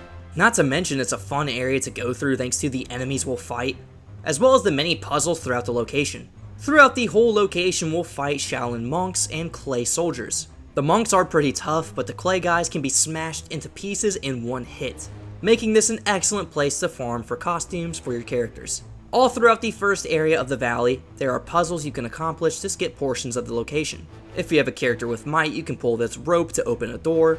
If you have Iceman, you can put out these fires, and so on. We fight Dragon Man and Ultimo in this area, two big doofuses who really don't give us too much trouble.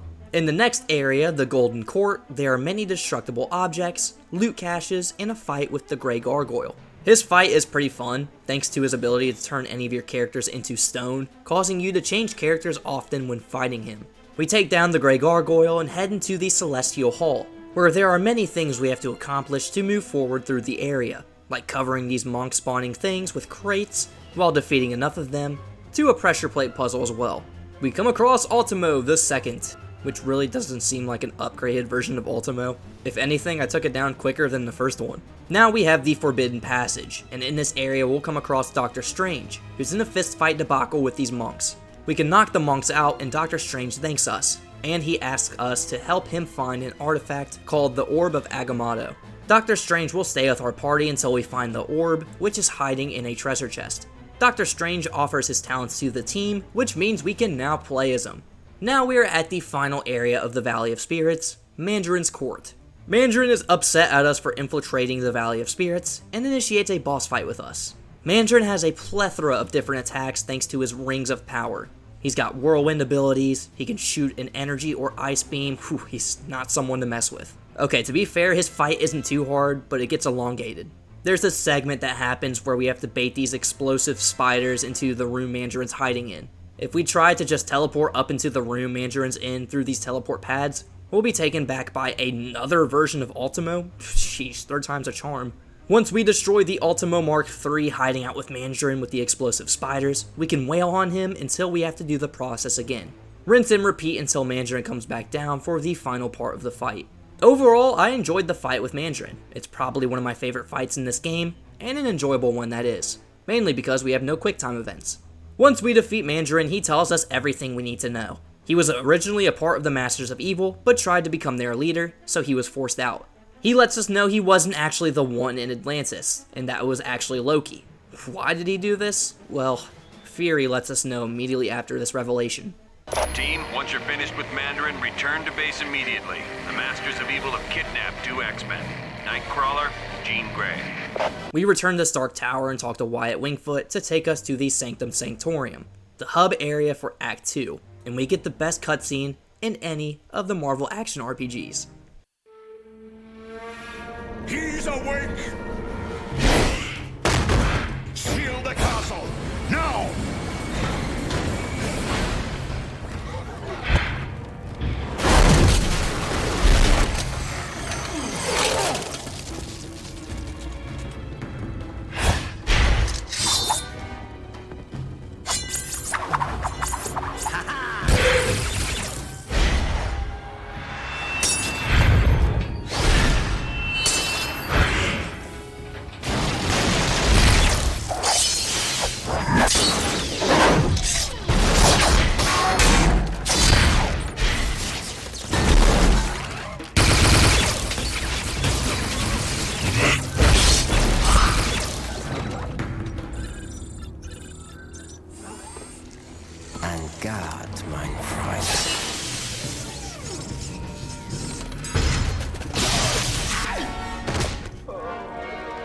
Get him to the lab immediately.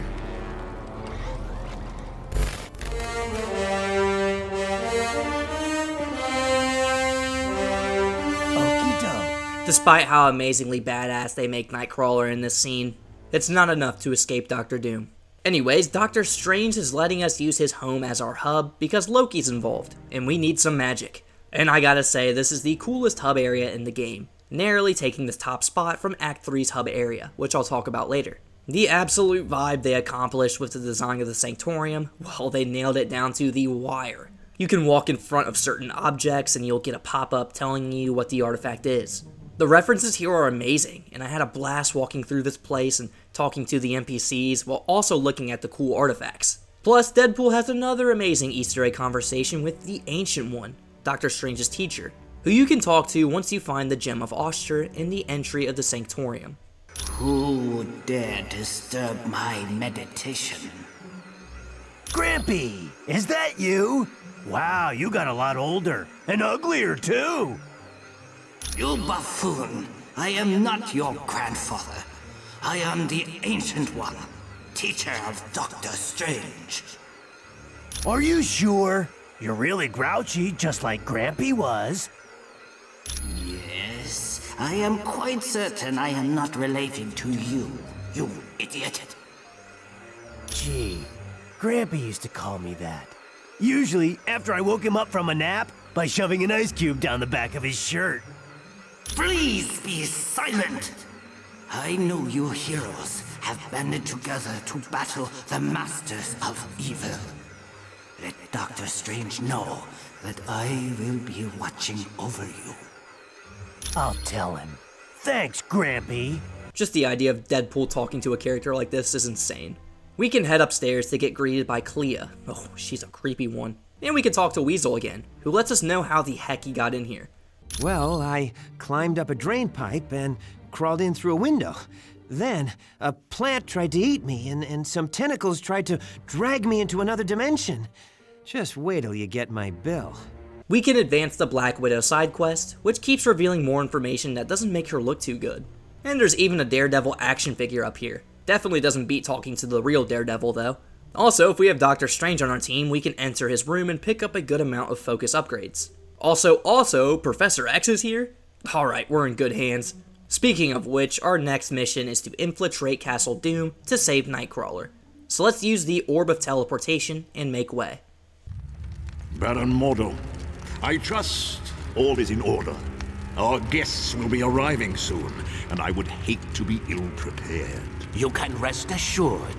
I have taken all the necessary steps. Ha! An infant could have cast better spells. The heroes have detected your magic and suspect something is afoot. They cannot possibly know the true meaning of the enchantments. I'd stake my life on it. Be careful what you wager. Loki, leave the good Baron alone.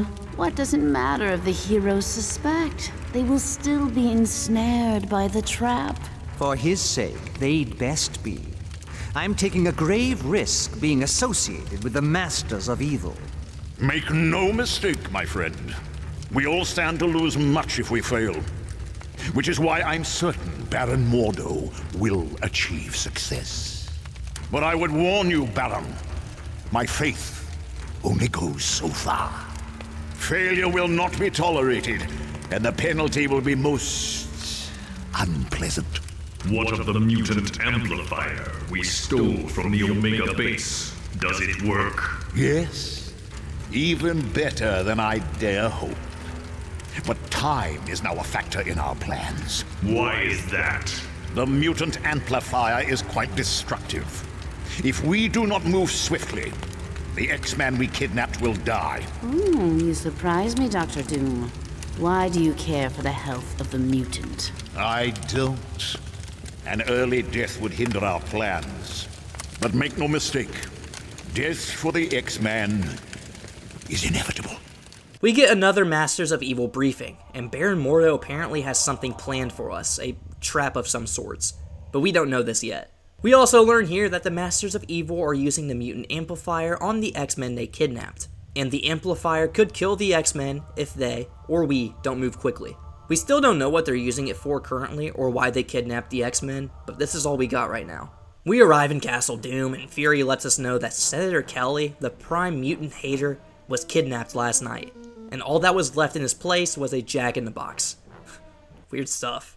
So is this music, and this chest here, and when did Doom get a new haircut?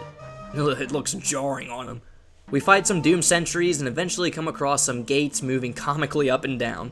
Inside of the many cellars in this area we can find collectibles, whether these are upgrades, a simulator disc, or even another Daredevil action figure. There's a good amount of stuff hidden here. We can initiate a chase sequence here with this spike wall and encounter a secret room behind where the spike wall ends. We can just push the spike wall back and get a skill point, loot this loot cache, and hear this awesome sound again. Alright, something just isn't right here. I can't put my finger... Oh, hi Jean Grey. She's definitely being mind-controlled or something because she initiated a fight with us. Once we deal enough damage to her, she'll end up leaving, saying she'll deal with us later. With this comes a big explosion, and it's finally revealed to us that we're not at Castle Doom. We've acquired a one-way ticket to Murder World, the amusement park owned by the psychotic killer by the name of Arcade. Arcade tells us Baron Mordo diverted our teleportation spell to Murder World as a diversion to saving Nightcrawler. Well, at least we found Jean Grey. Look, I gotta say, this Murder World is the best location we go to in this game. Like, this is peak Marvel Ultimate Alliance right here. I'm not saying the other areas after this one aren't great, but there's just something about Murder World that gets me so excited to play this game again.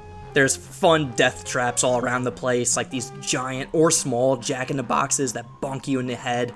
There's radioactive flowers and many spiky death pits. We also fight murder bots, clowns, and some very noteworthy Spider-Man villains here. So obviously I'm more inclined to like this area as a huge Spider-Man fan. Anyways, we start at the big top, and we can free Senator Kelly, who's stuck in this cart here. And he starts yapping about how this was a setup by us heroes to make us look good. Oh, this guy. If we save him, we get another addition to our ending.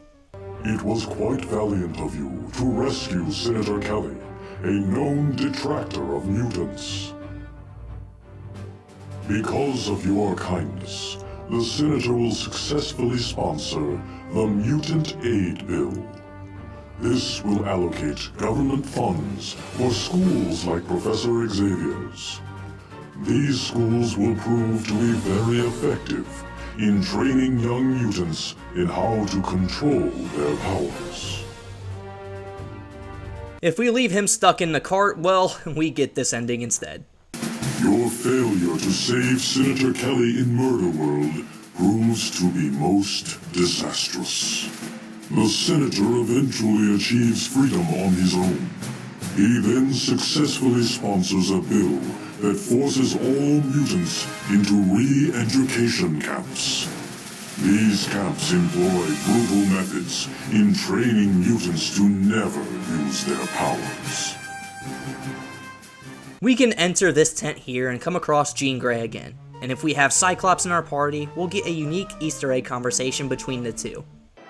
Jean, it's me. It's Scott. Try to focus on my voice, sweetheart. Arcade is somehow controlling you, controlling your mind. He showed me the truth about you and all the other superheroes. You fear me because I'm more powerful than any of you. I could turn you into a pile of ash without even trying. Jean, listen to me. I know what you've been through, but Arcade is using your emotions against you. No matter what happens here, Jean, I'm going to save you, even if it means sacrificing myself. We fight Jean yet again, but after we defeat her, she gets pulled into this arcade machine here. Arcade states we have to play the game to free her from the machine. Right after we take out some more clowns that pop out of this clown car here. It's pretty funny. We can pick up the arcade coin in the back of the car, so we can play. Yeah, we're playing Pitfall. I've seen people complain about this mission, and I guess I can see why. It's not like Pitfall is super entertaining or anything, but it's a nice switch up and adds more to the arcade theme this level's going for, so I appreciate it a lot. I also appreciate the backstory behind how this even became a thing. Let me bring out the Game Informer interview again here. What if you pull the camera so far back that it seems like the background is two-dimensional, and then we make it like an old television game? And we said, okay, how long will that take you to prototype? Well, I did it over lunch. Okay, and that's how we wound up with the, what Activision? Pitfall. Pitfall, yeah. With the Pitfall levels. Within the Pitfall game, there's a bunch of these gold ingots, and I still have no clue what these do to this day, but I still enjoy collecting them all. If any of you guys know what these do, be sure to leave a comment down below. Anyways, we complete the Pitfall game, and yet again, if you have Cyclops in your party, you can speak to Jean Grey with him. I just had the strangest dream. I was trying to kill you at a carnival. It was no dream, Jean. I thought for a moment we had lost you. Arcade was controlling you, using you. I couldn't bear to think... Are you all right? Other than a few bumps and bruises, I'm fine. You're safe now, but we have got to stop Arcade. Jean, I'm worried about Nightcrawler. The last time I saw Kurt, Dr. Doom had him hooked up to some kind of power amplifier. A device designed to increase mutant powers was stolen from the Omega base. I do remember Arcade was there with Doom. If you can find Arcade, I'm sure he can tell you where Nightcrawler is. I'll find him, and I assure you he is going to talk. And then, he's going to pay for what he did to you. Stay here. After what you've been through, I can't have you going into harm's way again. This is another example of the Gold Edition Easter egg conversations, having a character talking to you with reused dialogue. Because I know for a fact this dialogue is also used in Wolverine's Easter egg conversation. Since Jean has broken out of Arcade's brainwashing trick, we now can focus on finding out where Nightcrawler is. And apparently Arcade knows of this. Even though Nightcrawler's right here, we still need to figure out where the real one is. Here we have a split path we can take. We can either go to the pinball location or the fairgrounds. We'll eventually have to go through both to obtain tickets at the end of them, which will lead us to the final location where Arcade's at. I started out by going through the fairgrounds, which is a fun location with a lot to do here. We can knock out some clowns, play the Smash Hammer Macho Man games all around. There's a secret area where we can drive a bumper car around, and there's even a claw machine game where we can do a few QuickTime events to get a plushie of Blade. How in blazes did I get here? Oh, it's actually Blade, okay. And we can play as him now. Cool. Inside the tent here, there's this whole section with a bunch of chests to open, and only one of them actually gives us some loot. We then end up in a maze where we have to pull some fingers to open up new paths. There are also these spike pits that open up where you can throw some clowns into, which instantly KOs them, or your own characters if you're not careful. I had to learn that the hard way. Once we get through the maze, we end up in a tent and get ourselves into a bumper car showdown against some of the clowns. Once we take them all out, we can grab one of the 2 golden tickets we need. The next area to go through is the giant pinball machines, one of my favorite areas in the game. If you have Mr. Fantastic in your team, you get some special dialogue between him and Arcade. Hi, Reed. May I say you're looking fantastic? I hope you're ready to have some real fun now! What is this place, Arcade? It looks like a giant pinball machine. Ooh! You are the smart one, aren't you? As a matter of fact, it is a pinball machine. I call it Sudden Death. Interesting name. I don't suppose it's called that just to make things colorful. Oh, no. You should take the name very literally. But don't worry. Everyone who's played thinks it's a killer of a game. In order to get the ticket and get the heck out of here, you have to get enough points. We can get points by hitting these targets all around the map. There's a bunch of bumpers in here that can knock you back. There's giant pinballs hauling themselves at you every now and then. This place is chaotic but amazing. We also have 2 boss fights here, placed inside of the machine in their own uniquely themed area. The first one I came across was the Rhino!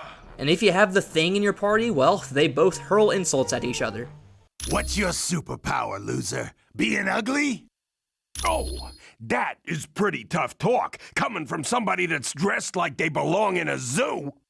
Maybe you don't know who you're talking to, Slick, but I'm the Rhino, and my feet are gonna be the last things you see in this life as I trample you. For a minute there, you had me scared, but then I realized you weren't gonna attack me with your smell. I was gonna finish you off quick, but now that you're getting smart mouth, I'm gonna make it last a while. Then bring it on, Cupcake, 'cause it's clobbering time! I played into the pinball theme by using Mr. Fantastic's pinball skill to absolutely decimate the Rhino. The next boss is the King of Steam, the Duke of Destruction, the Colossus of Clout. The Shocker isn't too much to deal with either, but his ranged shocking moves are pretty tough if you're not careful, especially if you keep getting hit by the bumpers in the middle of this arena. Once we get the high score, move fast, cause it's time for multi-ball! Well, you heard the guy, it's time for multi-ball. Many pinballs fly in, exploding on impact, and it's up to us to get the heck out of here and grab the ticket before we leave. We now have both golden tickets we need to enter the final area of Murder World, the Funhouse.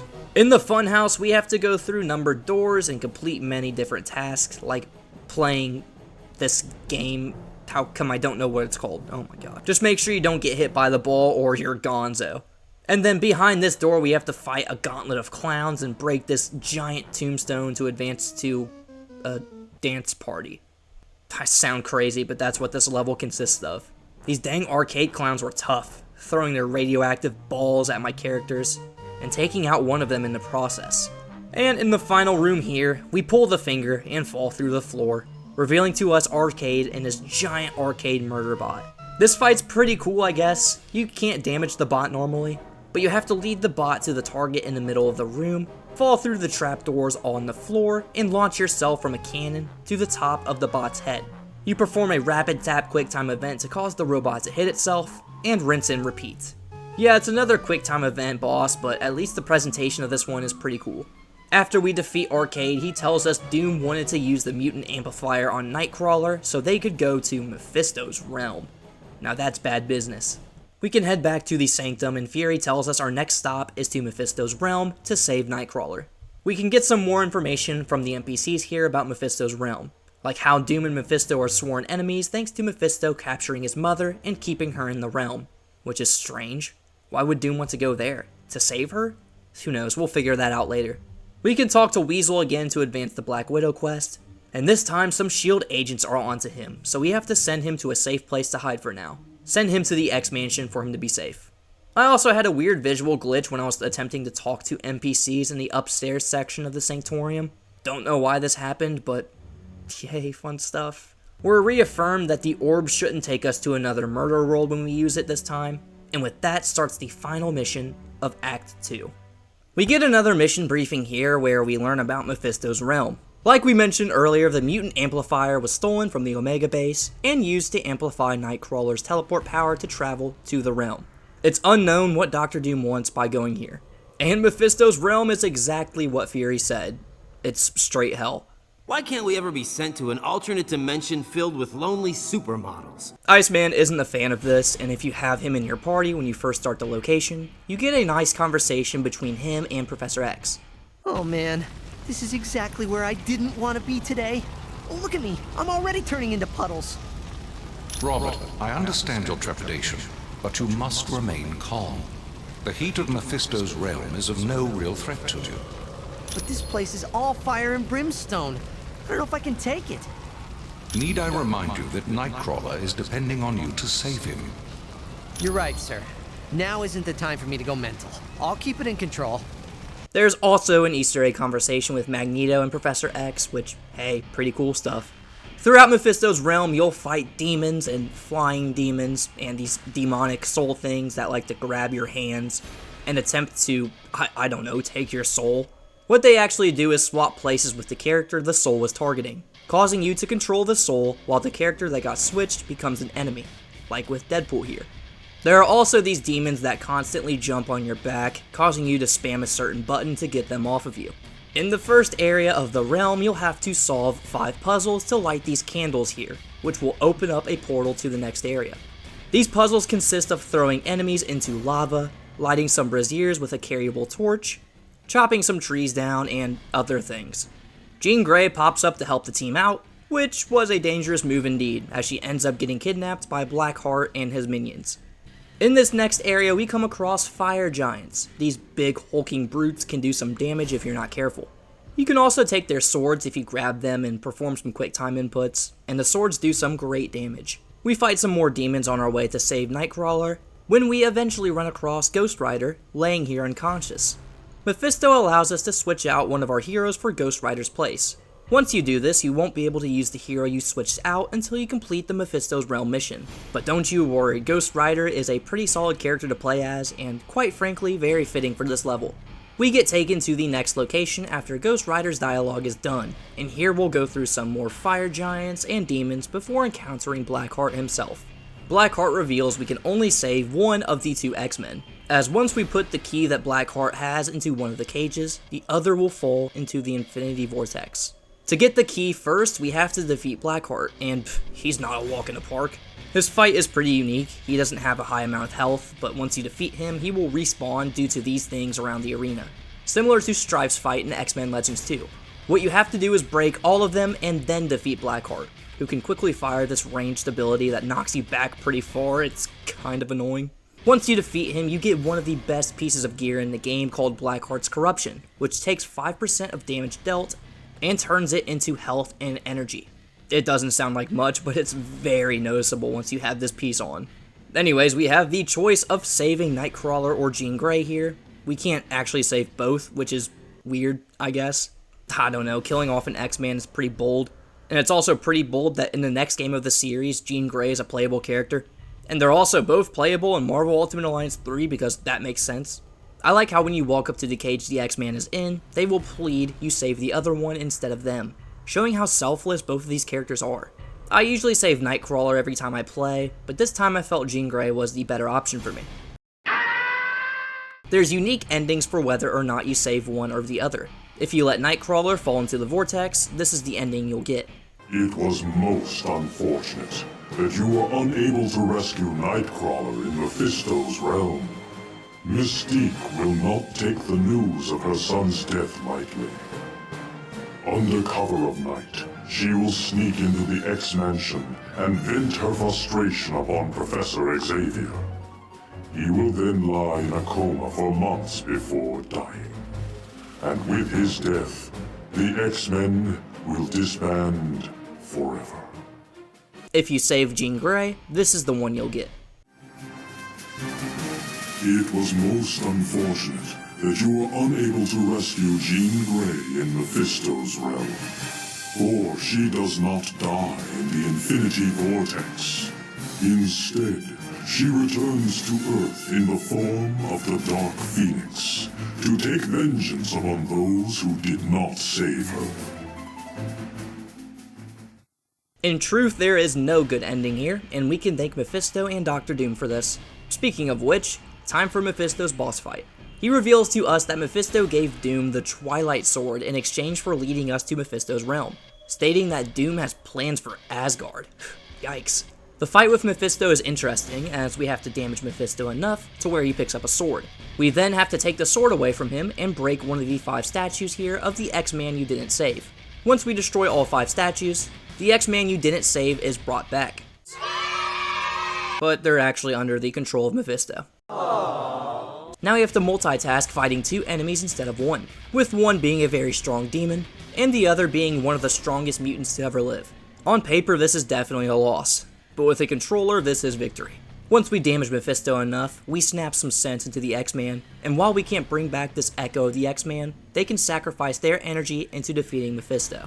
The sacrifice works, Mephisto is defeated, and since Asgard was mentioned, Fury lets us know we need to get there quickly. Once we are ready, we can use the Orb of Teleportation to take us there, giving us another amazing cutscene to open the start of Act 3. Ho, brave warriors of Asgard! I have come to pay my respects to Odin, Loki. And of course, I brought presents. Behold, my tribute to the All-Father. The day of reckoning has arrived!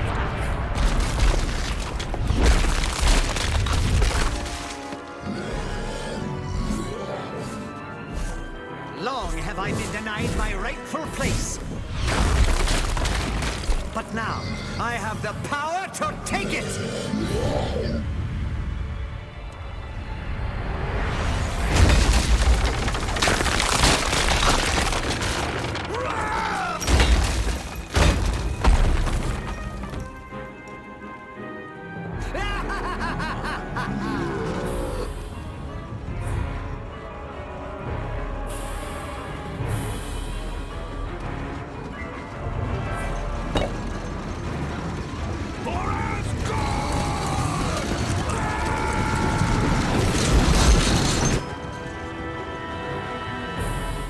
Odin's throne will be mine.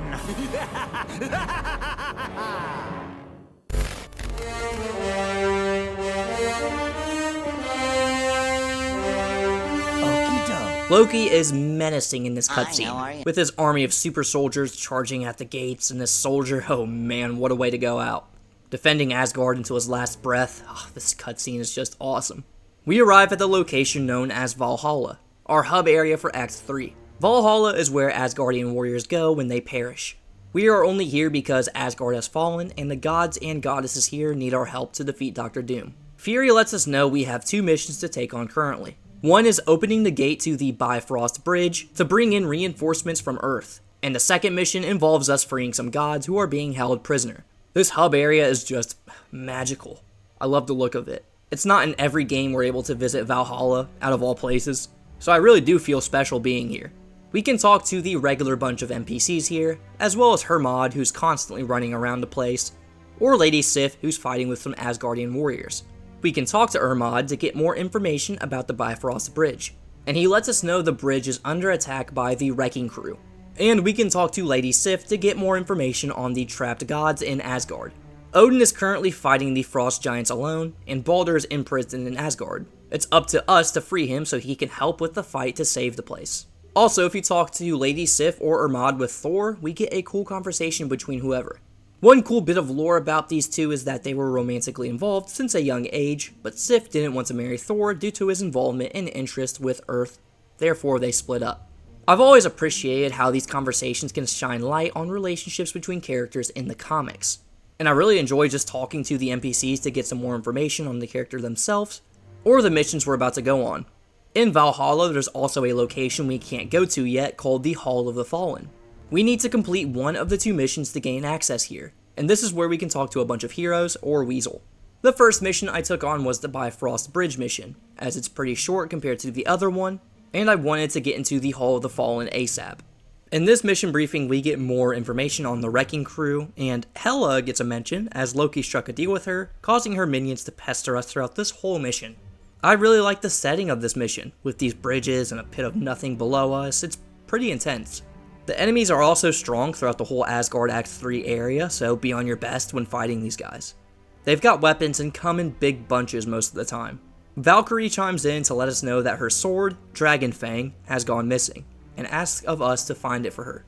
All throughout the area we can light these fires here, and once we do so, we can get access to a very strong hammer with spikes on it. This weapon is indestructible and can be used for this location, so I definitely suggest grabbing and using it. In this area we have some quick puzzles to solve to advance, but once we do so, we eventually find Dragon Fang in the stone here. There is an endgame cutscene for this, and this is what happens if we pick up the sword. You were wise to locate the Sword of the Valkyrie. With her aid, Asgard is easily freed, but more importantly, Loki is imprisoned. And with the god of mischief in chains, Ragnarok, the end of the Asgardian dimension never comes to pass. And if we don't pick up the sword, well, this happens. There will be a great loss because you neglected to locate the Sword of the Valkyrie.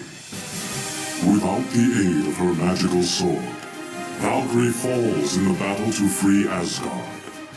Balder then dies attempting to save her. Because of this, Asgard refuses contact with Earth for over a century. We can push this gear here, which will lead us to the next area. A long bridge with fire and enemies, oh my. We see a glimpse of the Wrecking Crew blocking the gate to Midgard, which is the fancy way of saying Earth. The camera angle for this location is forced to be behind you, which I thought was pretty cool. This fireball section of the bridge was also really challenging, but luckily there's an extraction point right at the end of it to help you revive any fallen heroes before the big fight against the Wrecking Crew. This is one of 2 fights in this game where you fight more than 3 boss enemies in one, requiring you to have a full team to make quick work of it, and also to not make it that challenging. Luckily, these guys don't have too much health, and once you take out 2 of them, well, the other 2 won't be hard to take out. Once we defeat them, Fury lets us know we can enter the Hall of the Honored Fallen. And this is where we can talk to the likes of The Thing, Storm, Invisible Woman, and even Deadpool. I, of course, enjoy Deadpool's dialogue in this game, and the interactions we can have with him here are no exception. Weasel will confront us when we walk up to the throne of the room and lets us know about his experience at the X-Mansion, which we can also talk to Storm about, which is pretty funny. Beast discovered Weasel down in the sub-basement hacking into Cerebro. Forge caught him trying to get into the X-Jet hangar, and Emma Frost found him trying to start up Wolverine's motorcycle. Valkyrie can also be talked to here, and it seems like Weasel has a little crush. Ooh. She's not interested in him at all, shocker. Anyways, we can tell Weasel Black Widow's password is Ivan Petrovich and move on. The next mission we have is the mission to rescue Balder. Here we get a Masters of Evil briefing, consisting of Loki gloating about the attack on Asgard. The Asgard location is pretty long and it's alright. The beginning is kind of boring, but it picks up once we get to Balder and see him in this imprisoning mechanism. He lets us know 2 other gods, Tyr and Heimdall, are imprisoned in the separate wings of Odin's courtyard. I started by going through the west wing to save Tyr. The lava flowing under us as we fight super soldiers is a really good looking touch, and I especially like how we have to put the hand of Tyr in the mouth of the Fenris statue here to open up the way, playing into the theme of Tyr's character and backstory. When we get up to this point, we can move this statue across the room to this pressure plate. If we do this when we eventually explore the other wing, we can do the same thing with the statue over there. Once both statues are placed on the pressure plates, a secret area will be unlocked, allowing us to pick up another Black Panther action figure. We can enter the Great Forge where we see Tyr hanging over a pit of lava, with the Lizard and the Scorpion guarding him. It's interesting as we've already fought Scorpion, but apparently he's Ultra this time. I don't know, he wasn't too hard to take out. The same goes for Lizard. Once we take them both out, it's time to save Tyr. There are these rotating levers up here that are supposed to bring Tyr down from his trap. And you can even do this while the molten metal is still hot, which will instantly fail the mission and requires you to load up a previous save, or the last checkpoint. It's funny you can do this, but let's not do that. Instead, we can go through the area to drain or get rid of the molten lava. While we are looking for the way to drain the molten lava, we come across this segment here, which I absolutely love. Basically, you need to follow the instructions here and grab and use the right tools to create a gear piece called Asgard Armor. This is the only instance of something like this being in the game, and I wish this idea was utilized more for other gear pieces. It would have made collecting gear feel more special, rather than just getting almost all of them from bosses or loot caches. This gear piece is supposed to give you a 50% increase to just electricity powers. But like I mentioned in the gear section, I'm pretty certain it's bugged to where it straight up gives you that 50% power damage to all powers.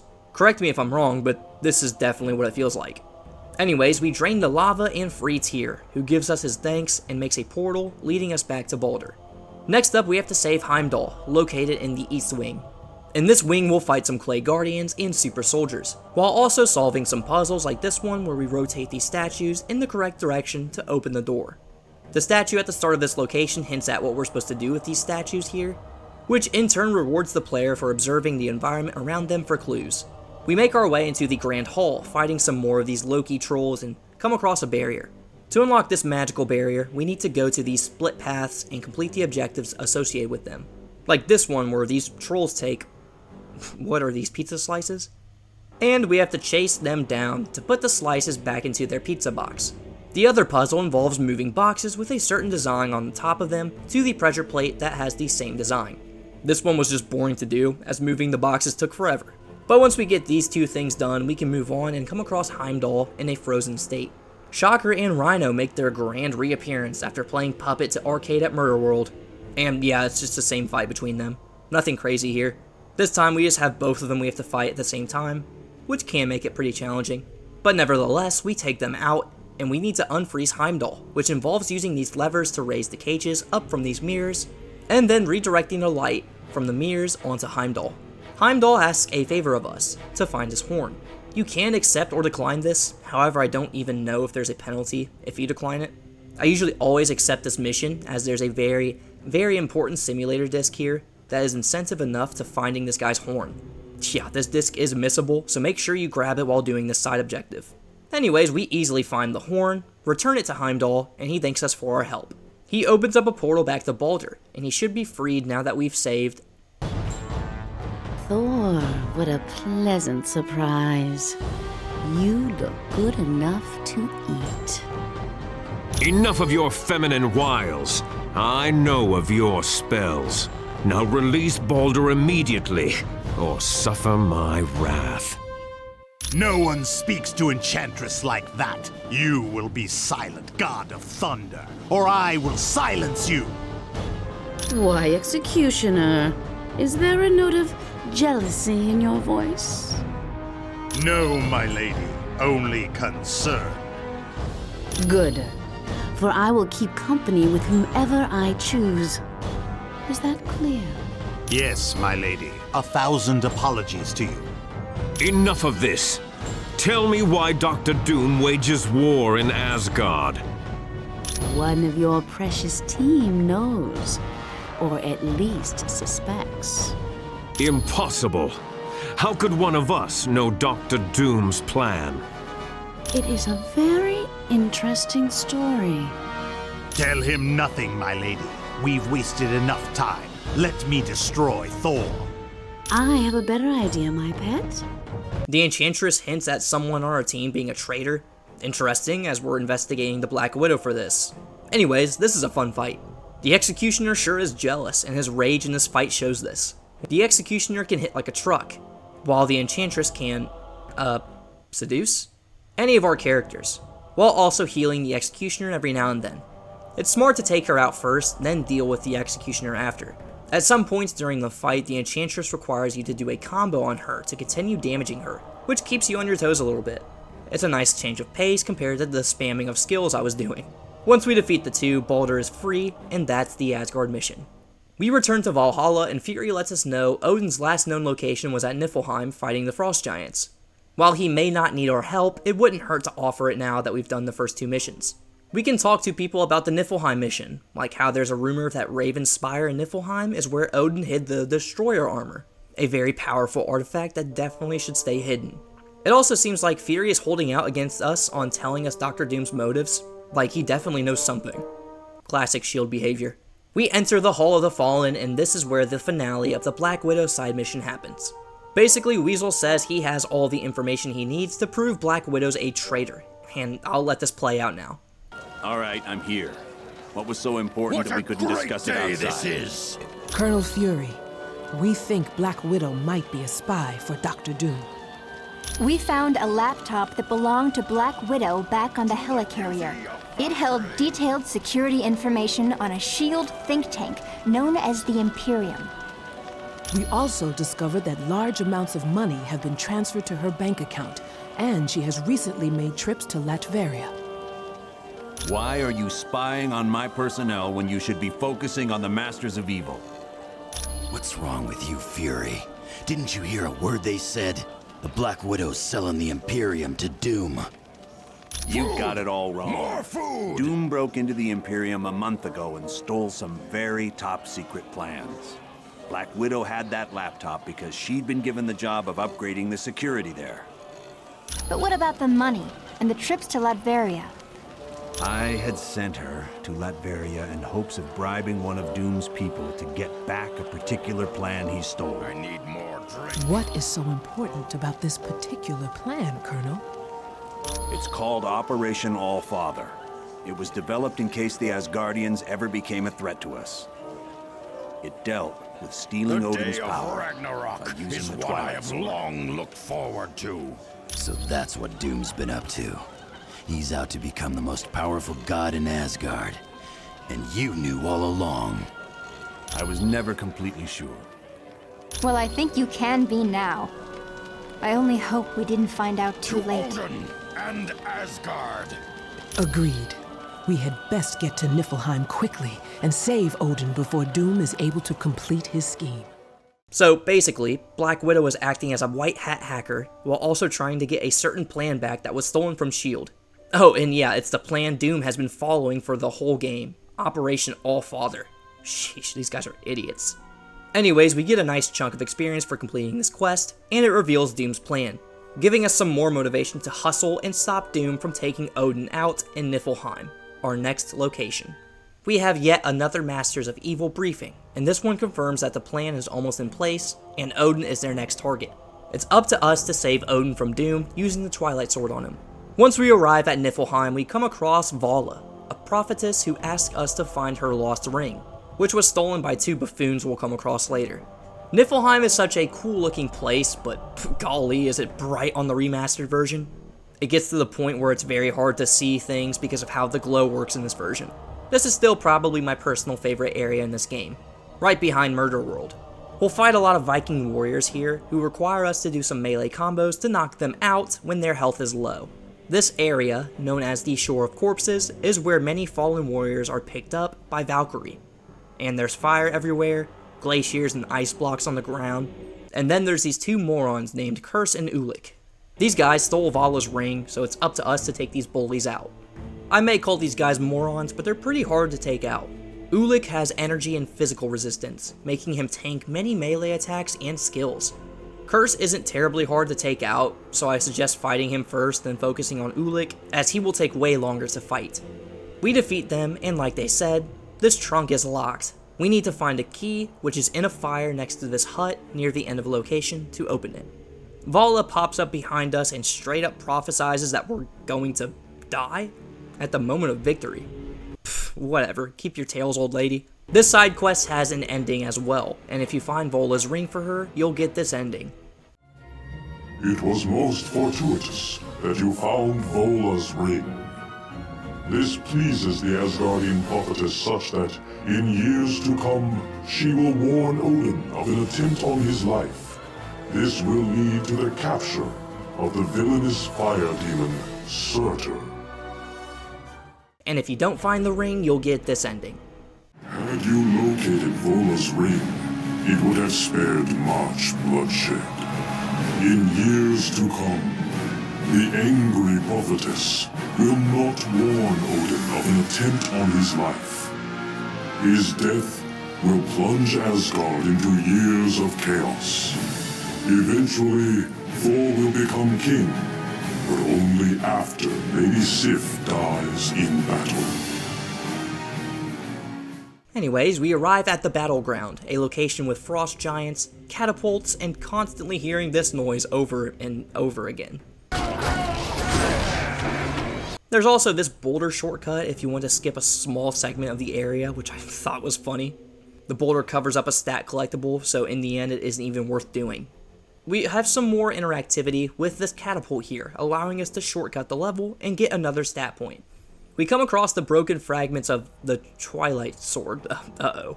This kind of implies that Doom used the sword on Odin, and since this happened, Doom has the powers of Odin. We make way to Ymir's domain, which features a fight with Ymir, a giant frost giant who Iceman has some choice words with. Flee, little man of ice. Your powers are worthless against the might of Ymir, the king of the frost giants. Why don't you just cool down, Tiny, and tell us what happened to Odin? The voice behind Iceman for this game is James Arnold Taylor, and man, he's got a lot of things under his belt. He is the main voice for Obi-Wan Kenobi, as well as Ratchet from the Ratchet & Clank series video games. James Arnold Taylor also voiced Iceman in the previous X-Men Legends games, and yeah, his performance is really good. He portrays Iceman as a charismatic and cocky young teenager, and every time Iceman opens up his mouth in these games, I enjoy it. I have a blast. Apparently, Doom and Loki took Odin to the top of Raven's Spire, but Ymir stands in our way right now. We got a boss fight with this weird, and I mean weird, camera angle. It felt really uncomfortable to play like this, but hey, at least we got another cool boss fight, but it has quick time events. The spectacle of this one is cool, as you grab a spear from the fallen frost giants, and use it to climb up Ymir's body to stab him repeatedly in the neck. Rinse and repeat, and this fight is over. Look, it looks cool, but this fight plays horrendously. It's quite tragic, as this fight could have been so dang cool. No puns intended. Ymir's defeated, and now we need to climb up to Raven's Spire through the ascent. It's pretty cool scaling this area, with bridges hovering over the ice pools below. If you're not careful, you may fall off yourself. Once we reach the top, we come across Baron Mordo and Ultron, who were left behind by Loki and Doom. There's a spear puzzle here that Baron Mordo makes an elf do for him, but that elf gets completely decimated by a lightning strike. We'll come back to that puzzle later, as now we have to fight the two, who are both somewhat challenging together. I say that and I knock them out within 10 seconds. Baron Mordo can freeze any character near him, and Ultron is a beast at range. Luckily, Daredevil is a beast in this part of the game. We defeat the two, and now we have to make sure we pick the right spear, which, oh, suddenly one of them glows, indicating that spear is the correct one. This will only happen if you find Vala's ring for her, so it's pretty important you do that side quest just to make sure you pick the right spear. Anyways, we enter Raven's Spire, and Loki is here waiting for us. Doom has Odin, and Loki wants to take over the Destroyer armor. The Destroyer armor was created by Odin, and basically when used, the wearer's consciousness gets pulled into it, leaving the user's body frozen outside. The armor is very, very powerful, and we need to make sure Loki does not get his hands on it. The boss fight with Loki honestly might be the best boss fight in the game. Loki's just such a menacing foe, and he likes to summon frost giants and wolves at his disposal to help aid him. Loki also teleports here and there, and has a grand amount of powers he'll use in this fight. The arena is also really solid. I didn't even know you could come down to these areas on the side and fight Loki here. Once we defeat Loki, Fury talks to us and we decide to bring the armor back to Valhalla. We'll need the 4 god swords to break open the armor, which we can find by doing some puzzles here in the Hall of the Fallen, which include taking the right path to find the sword, using your team to stand on pressure plates to grab this one, taking the correct path to get this one, and scaling this area to grab the final one. We can use our team to break open the armor, and after this You did an excellent job. Thank you for doing what I could never have accomplished alone. Yeah, Fury was being pretty short with us. He also wasn't barking out orders, which was pretty unlike him. This twist stunned me as a kid. I felt so betrayed, my jaw was on the floor. Loki takes control of the armor, and this fight is really weird. You can't actually damage the armor, however when you deal damage to it, the meter down here will fill up. Once it's filled up, the armor will create a devastating explosion. What you're supposed to do is find Loki in one of these rooms and cause the armor to explode, shattering the ice Loki's in and officially defeating Loki. We exit this area and come face to face with Doom, already equipped with the powers of Odin. He's set on killing us, and is about to before the intro cutscene of Act 4 plays, explaining what the heck just happened. Am I dead? Why does heaven smell like a wet dog? Oh wait, never mind. I am Uatu, the Watcher. I prevented your deaths, for you are needed to save this universe. Listen closely, mortals. Dr. Doom's unrestrained use of Odin's power will soon tear the fabric of reality beyond repair. I have broken my sacred vow to only observe, so that I may give you this one chance to save your world. Who can stand against the power of Odin? Even the gods of mighty Asgard have fallen. Doom's power seems unlimited, but you must know a way to stop him. Yes, there is a chance, but it will be difficult. First, you must obtain the Macran Crystal, a Shi'ar gem of fantastic power.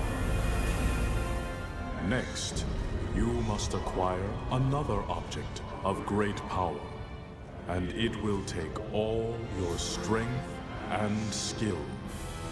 You must face the World Eater known as Galactus.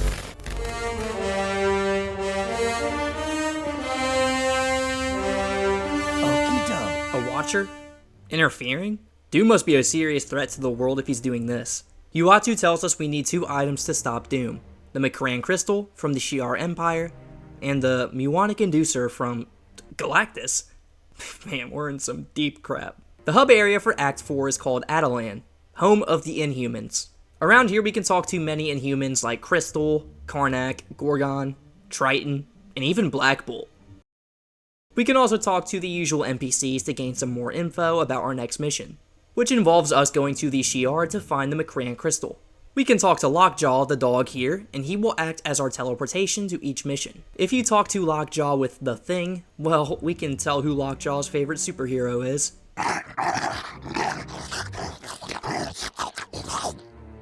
Hey, you big drool bucket! I missed you too!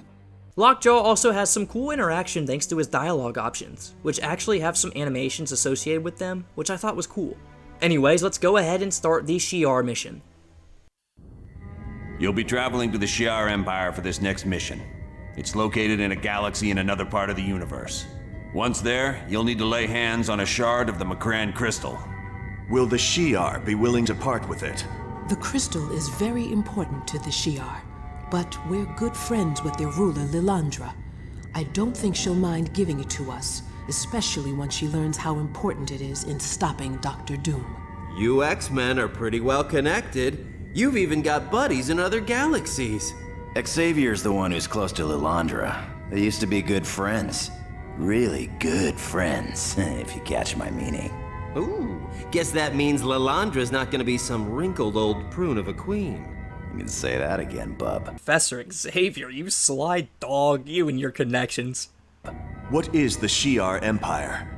It's an ancient kingdom that spans entire galaxies and consists of thousands of different civilizations. Are they peaceful?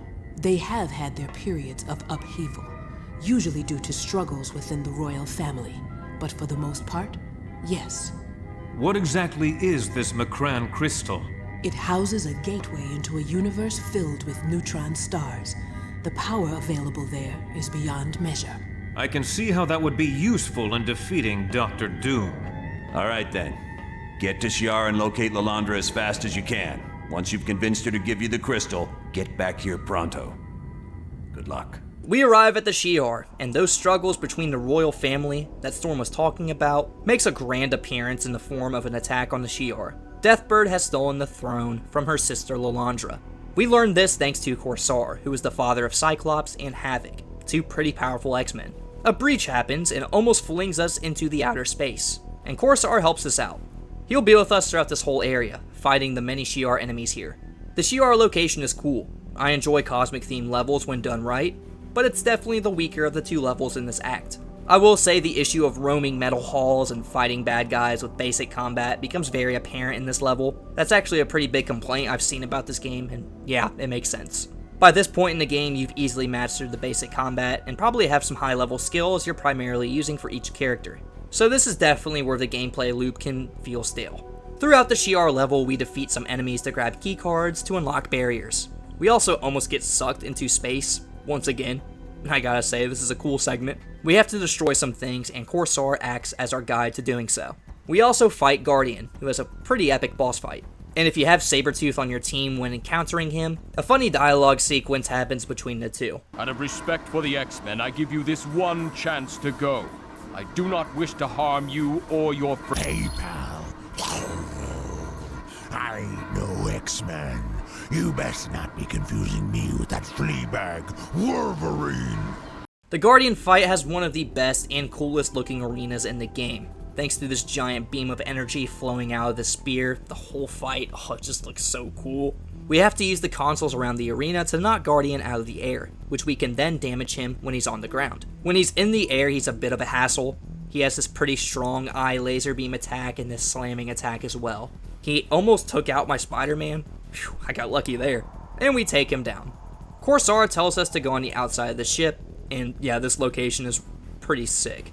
The camera angle is unique for this section, and basically we need to destroy some turrets, fight these guys named Starbolt and Warstar, and redirect a satellite dish to send a message to starships that are still friendly to Lilandra.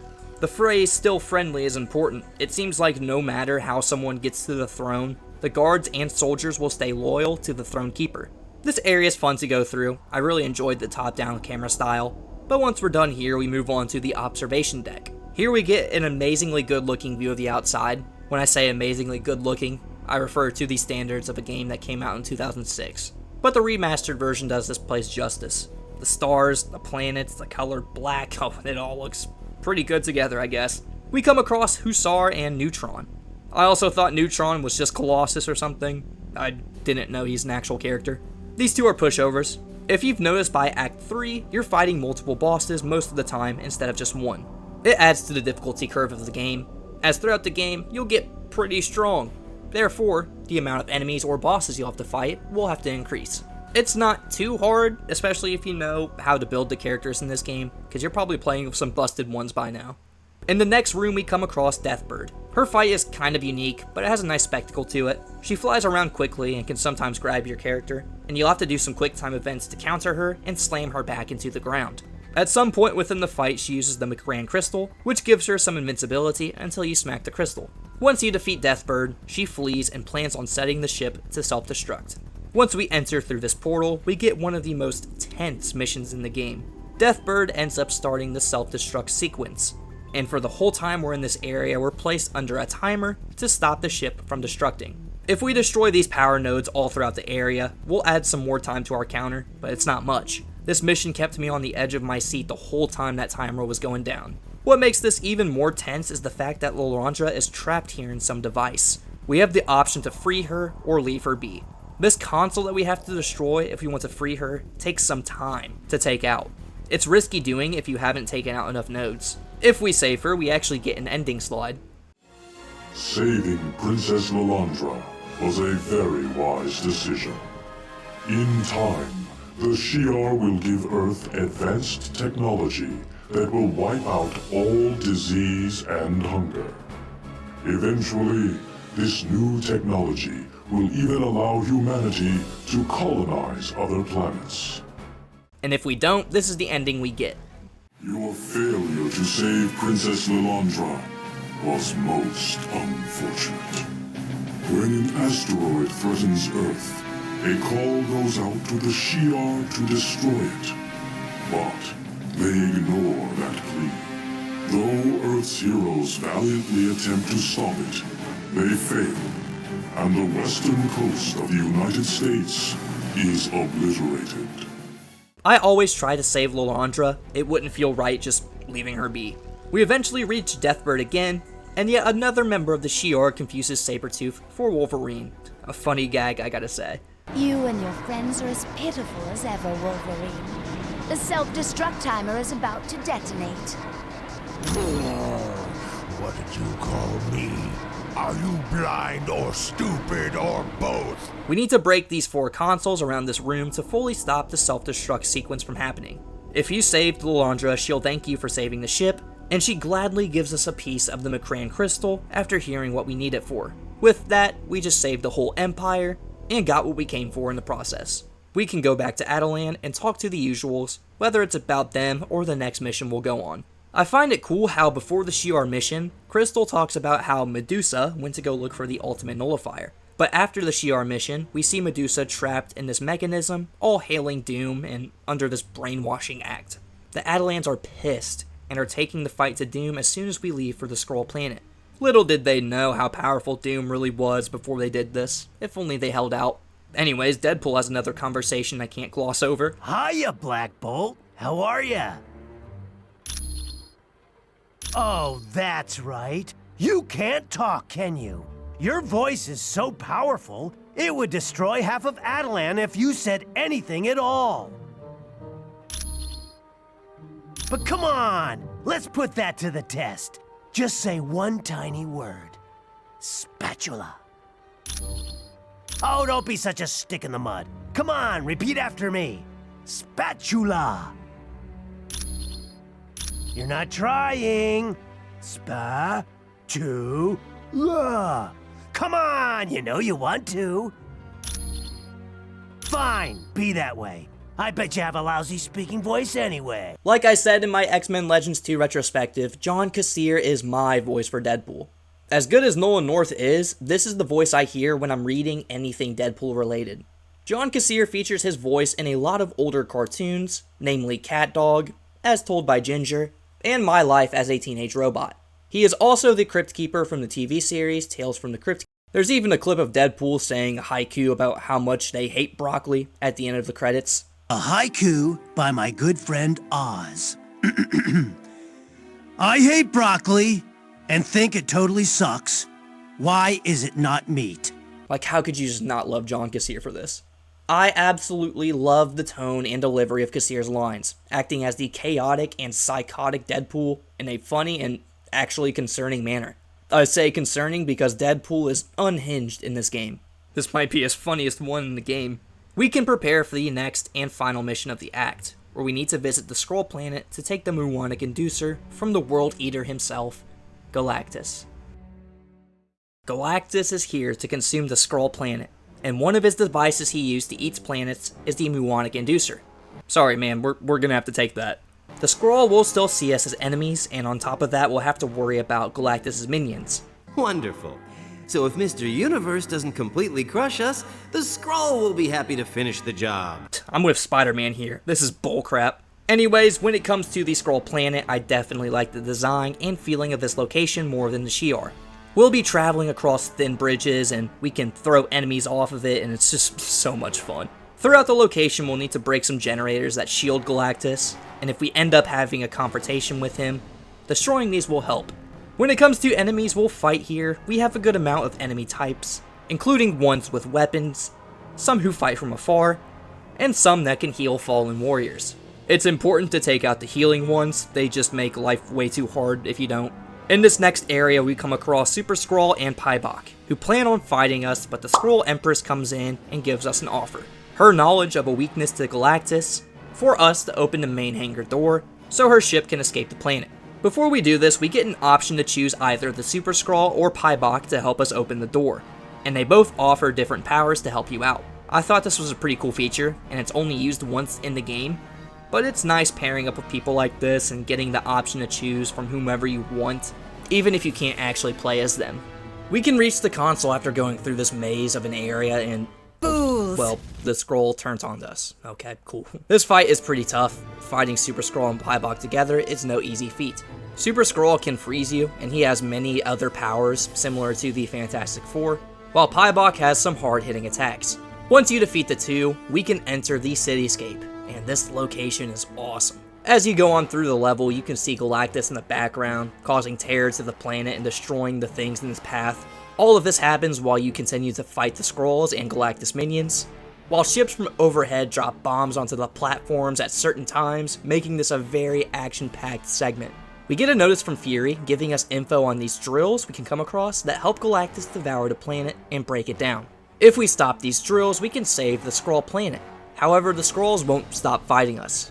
If we destroy the drills and save the planet, we get a good ending slide for doing so. You are to be congratulated on saving the Skrull planet from destruction. Soon, the Skrull will form a tentative partnership with Earth. Shortly after that, the Skrull will come to the aid of Earth when the Kree threaten to enslave humanity. If we don't, we get this ending. It is regrettable that you did not save the Skrull planet from destruction. The loss of the base will destabilize that entire sector of space. This, in turn, will lead to an outbreak of war between the Kree and Skrull that will last decades and cost millions of lives. Galactus ends up noticing us, and yeah, he isn't happy about us, ruining his midnight meal. Therefore, his sights are now set on us. Our next area is the Heights of Progress, a very epic sounding name to hold another cool boss fight with this guy named Titanus. He seems to be against his own kind, as they forced him into the Super Skrull program where he was tortured, and since then, he's held a big grudge. Titanus wants to see the Skrull world perish, not by our hands, but by his own. This fight is really cool. The camera pans out showing us how big the area is, and you see all these walls here to give the illusion that there's not much to do when it comes to movement. That's right before Titanus starts bull rushing through the walls, causing havoc while you attempt to take him down. After we defeat Titanus, Fury tells us to hurry up and get the Muonic Inducer, as Doom's becoming a real menace back on Earth. There's also this scientist here we can save before we enter the last area of the map, and he gives us an experience potion as a thanks for saving him. Maybe we shouldn't have. The Super Skrull program is pretty bad. Now it's time for Galactus. This segment is probably the most memorable in the game for me. Galactus chases you down, destroying the path you're walking on at a pretty quick pace. As he chases you, you must dodge the obstacles and either take out the enemies or run by them. It's your choice. Galactus shoots laser beams out of his fingertips at one point to knock down a building, and man, this part is just tense. Some of your heroes may perish during this segment. However, once you reach the end, we'll come across the Silver Surfer, and he'll revive our team before the fight with Galactus. We have to work with the Surfer and reconfigure the machines to allow the Surfer to do his moves and damage Galactus. The Inducer is what powers these machines, so we must defeat him before we can grab it. I found the quick time events for this fight to be annoyingly quick, causing me to fail a few times, extending the fight longer than it should have. But I do have to admit the event looks cool, seeing the Silver Surfer flying around this powerful being on his surfboard, it's just awesome. You know what's not cool? Two of my strongest heroes dying in ways I couldn't have fathomed. Backflip.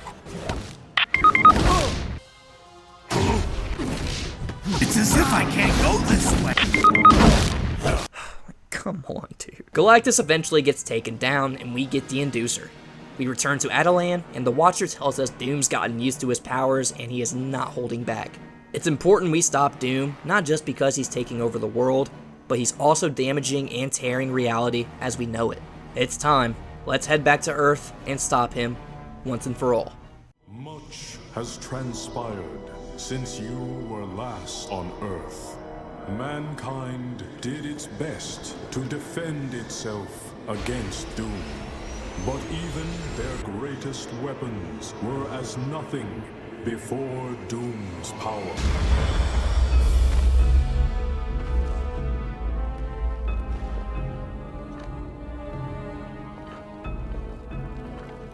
The heroes of your world also tried to stop Doom, and paid the ultimate price.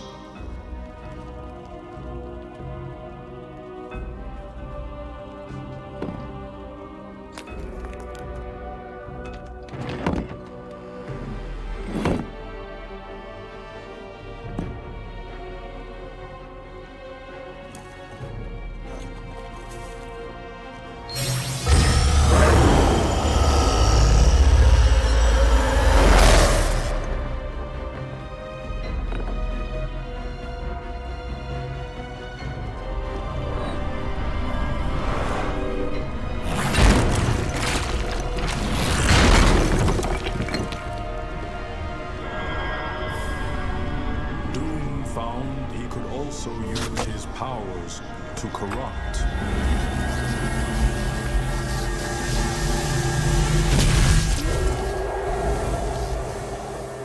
And with this discovery, Doom began corrupting your entire world.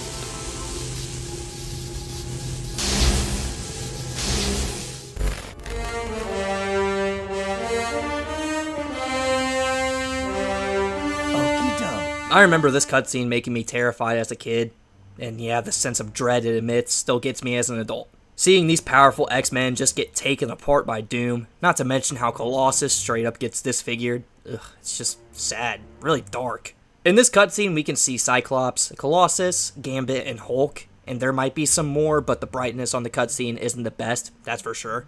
But Doom has apparently figured out he can corrupt these heroes into dark versions of themselves, which is something that plays a big role in Act 5's boss fights. We start out Act 5 at Stark Tower, but it seems like it got a recent renovation to fit Doom's aesthetic. We need to get the tower up and running again, so we activate the necessary consoles and... What the blazes? Target acquired. Holy crap, they got Fury. We need to go to the Iron Man lab now to save Fury. Luckily, he can hold his own, but with the huge wave of Doom's Iron Man copies coming in, he'll need our help. This wave section is pretty awesome. We don't fight huge groups of enemies like this at all in the rest of the game. So this mission felt tough, but still fair due to how powerful the heroes are at this point. Hank Pym clears the skies, and now we have our hub area all readied up. Hank Pym really is the MVP here, as he also got our weapon we'll use against Doom to work. Unfortunately, we'll have to touch Doom with this device to steal his powers. If we talk to Pym, he can also help us build another device to help us against Dr. Doom. Now what does it do exactly? The device helps you against any lightning attack from Doom. I don't know for sure if this actually gives you protection against his lightning attacks, but I do know that they have some of the highest damage in the game if you get hit by them, so maybe doing this little side quest and not taking any chances is beneficial. We can talk to the usual NPCs here, and there are a good amount of small Easter egg conversations, bidding specific heroes good luck on their final mission, like Deadpool yet again with Black Widow. Deadpool, good luck battling Dr. Doom. This mission should test even your combat skills. Wait a minute! We're not gonna fight Doom! No one told me that! I want my lawyer. I want my mommy. I want my lawyer's mommy. Once we're ready, we can make way to Castle Doom and start the final mission in the game. We're going to be arriving at Doom's castle soon. Once there, you'll have to locate Doom and use the Macran crystal to steal his power. You can bet your boots Doom ain't gonna let that go without a scrap. Make no mistake. You're in for the fight of your lives. But it has to be done. As predicted, tears are developing in near-Earth space because of Doom's unbridled use of power. Pretty soon even Doom won't be able to stop it. What will happen if the tears are left unchecked? The universe will unravel in a matter of months. All life will cease to exist everywhere. Gone forever. Wow, not to criticize, but this mission briefing is turning into a real downer. I don't know any other way to put it. Trillions of lives are depending on you to defeat Dr. Doom. Look, I know we've had our differences over the course of this little adventure, and I know you don't agree with the way I've done some things. But as the director of S.H.I.E.L.D., I can't ever afford to lose. And now you're in the same boat. You have to win this one. Not to worry, Colonel. I am prepared. Wolverine and I are certainly ready for anything. You got that right. Yeah, I've always wanted to fight someone with the powers of a god. Don't worry, Colonel. We know what's riding on this. We won't fail. I know you won't. Good luck. And watch yourselves. We're in for the fight of our lives. Fury is right. We need to stop Doom before the universe unravels. At the start of Castle Doom, we get greeted by him, and he doesn't take us out immediately, as his ego wants us to roam his castle to see what he's created. The real Castle Doom is a great and fitting conclusion for this game. The area is just insanely menacing, with the haunting organ music in the background and the dark muddy green shades, with cobblestone paths appearing and... okay, I'll calm down. It's just menacing how quiet this place is at first. There's no enemies and we only hear our footsteps, the music, and the sounds of moving stones every now and then.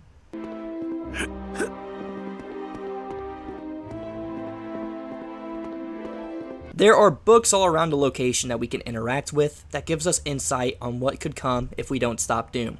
We get thrown into a puzzle, where all you have to do is just go through the door you came in. Then we have to take a leap of faith to the next area. This leads us to the Doom statue here, which has steps that will take us up to Doom's throne. However, we have to first acquire 3 items to activate the steps: Doom's armor, gauntlets, and face mask. There are also these containers with a crap ton of stat points that will be unlocked once we find these 3 things. The first area to go through is Doom's lair, a library and study area flooded with Doomsmen and Doom Ironmen. It's pretty cool going through this area, causing destruction to the many tables and chairs all around, and the design with the statues and fireplaces, not to mention this cool bear rug here. Well, it's meant to be a cozy little area with some secret passages to lead you on deeper through the castle. We eventually come across our first variant of the Dark Heroes, Colossus, and Captain America. Apparently Doom can also create dark copies of heroes not captured by him. Yikes. Once we defeat them, we can grab the gauntlets they were guarding and fall through this hole. This leads us to Doom's Dimension, a wacky funhouse of mind warping and unique camera angle variants. I am a huge fan of this location. I love the camera angle, and it's fun to scale the location by climbing the stairs and taking out the many enemies you'll fight here. Our next pair of bosses to fight is Dark Cyclops and Dark Psylocke. Woohoo! Psylocke, let's go! After they spit their villainous monologue, Cyclops jumps off and the fight with Psylocke starts.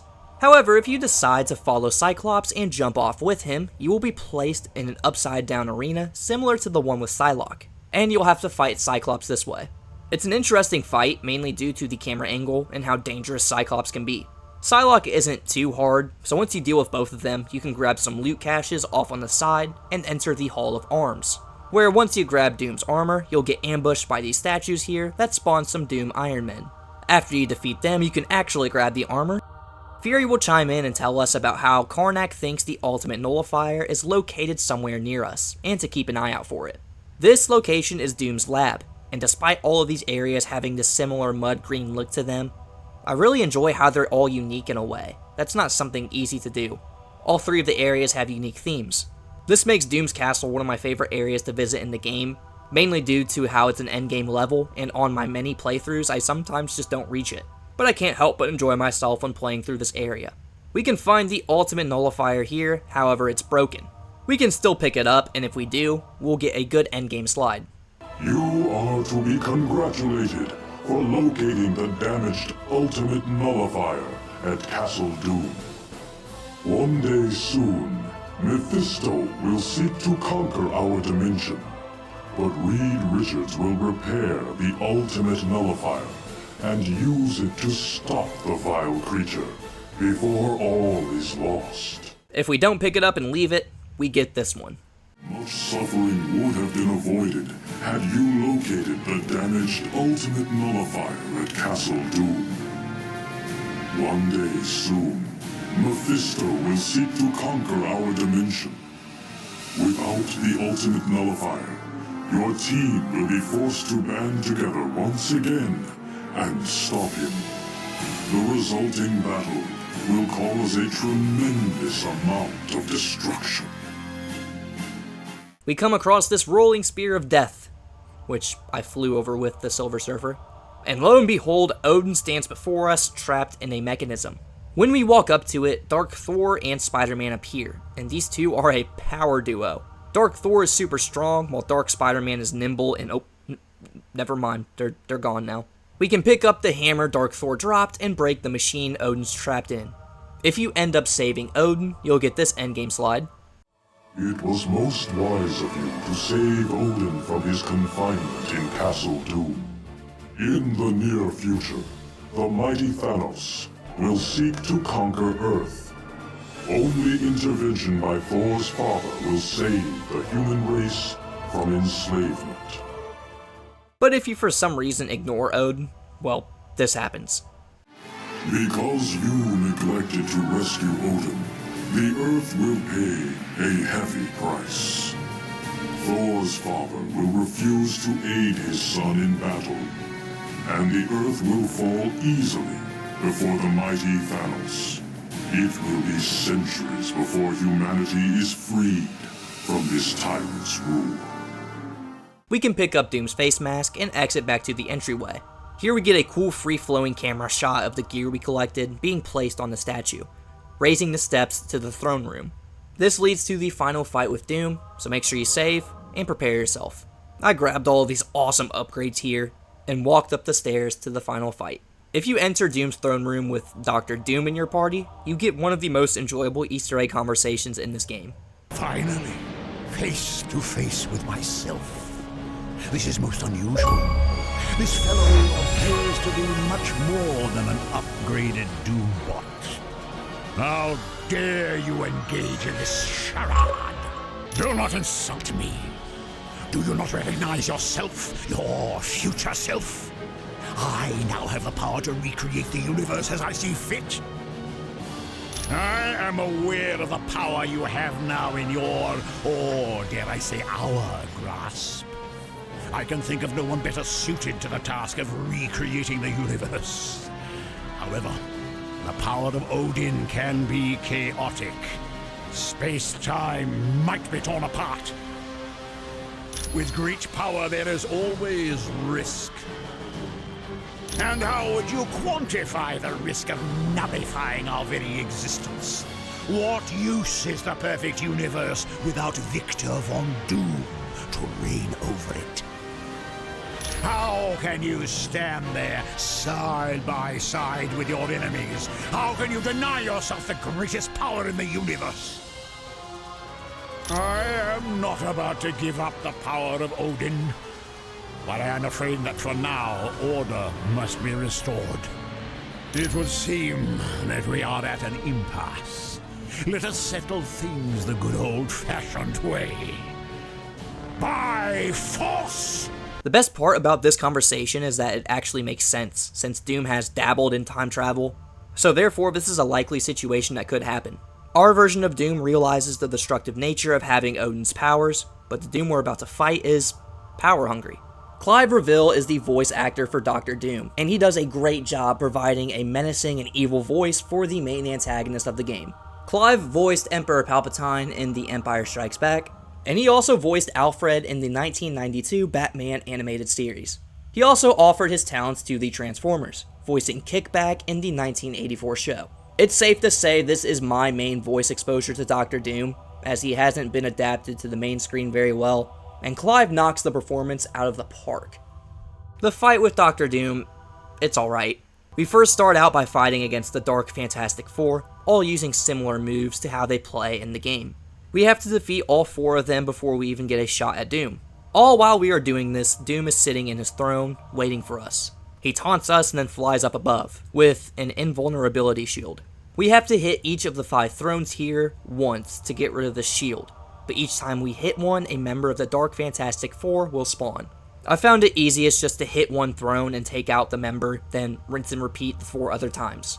Once we do this, we have to go below Doom and jump into him to start a spam quick time animation. Once we finish this, we'll be able to touch Doom and steal some of his powers. This fight is something, that's for sure. You can't get close to Doom at all, as every time you hit him, he will fly across the room away from your character. All while you deal with this pinballing mechanic he has, the Dark Fantastic Four makes another grand reappearance to wreak havoc. Anyways, after this long, grueling fight, Doom is taken down, and you're thrown immediately into the last cutscenes of the game. Fools! You've accomplished nothing. Doom! Odin! You can't be free! Your wretched scheme is undone, and your black soul is mine! No! An eternity of suffering is the fate of those who challenge the gods!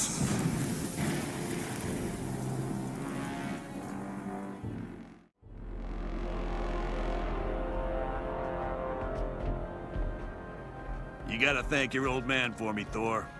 Odin did one hell of a job reversing the damage Doom did to Earth. Aye, but I believe he is presently occupied with Doom and my brother Loki. Let's hope he's teaching them new kinds of pain. The world owes you a debt of gratitude it can never repay. But with the danger past, our task force must be disbanded. You're a punk, Fury. Listen, fellas. I don't care if you like me, but if a threat like this comes again, can S.H.I.E.L.D. count on your help? The world can count on us, sir.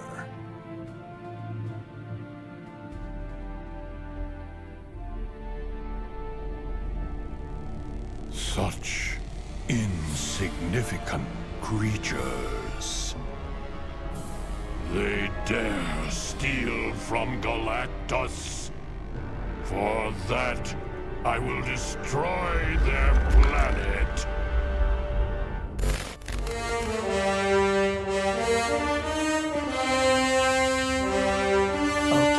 It's a shame we'll probably never see that Galactus threat come to life, as that seemed to be the next idea Raven Software had for a main villain in the next Marvel Ultimate Alliance game, but they didn't develop the next one, as it was developed by Vicarious Visions. After these cutscenes, we get Uatu narrating the side objectives and whether or not you accomplish them or not. I showed every single side objective associated with this ending, both sides to them at least, so I'll just leave this at that.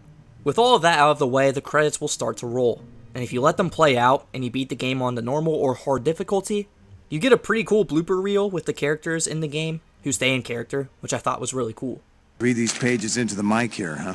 Yeah, just be careful you don't get too close. Speaking of getting close, what are you doing after work? There's also a cutscene involving the Black Widow and, well... Yes? Black Widow, where are you? Not to worry. Did you do as I asked? Yeah, I grabbed Fury's brainwave pattern from S.H.I.E.L.D.'s medical database. Excellent. Did you upload the information to my laptop? Yes, it just finished. Now where are you? That, I am afraid, will have to remain a secret.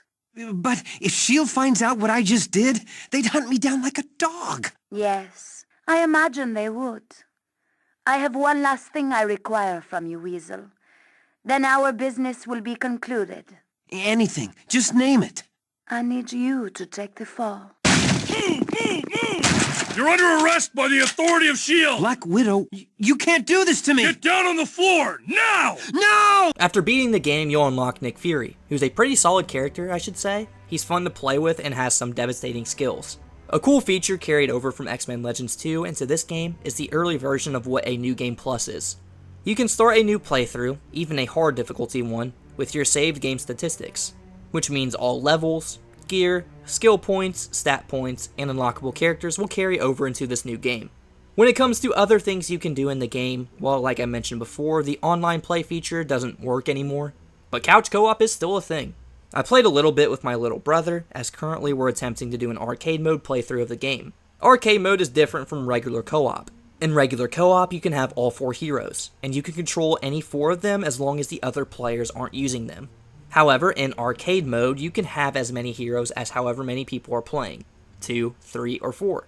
This can make the game a bit tougher, however for each level you complete, you'll get this screen that awards the player with certain rewards.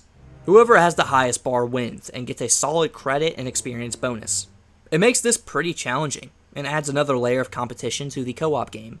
I had a very enjoyable time with this feature, and so did my little brother who was able to experience Marvel Ultimate Alliance for the first time. When it comes to other content, you can go back to previous levels you didn't collect things in, maybe find some sketchbook collectibles, or stuff like that. But there's one important thing I haven't talked about yet, and those are simulator discs.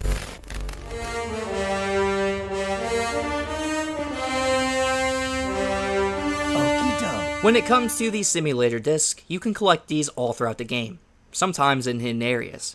There are 2 kinds of simulator disc missions, a versus one or a character specific one. The versus simulator disc missions throw you into a map, fighting basic enemies on your way to fight the boss the disc is named after. For these, you'll be able to select your team before you start the mission. While they are all bosses you'll fight within the regular story, it's still a cool little side thing to do if you want to test out some characters and their skills.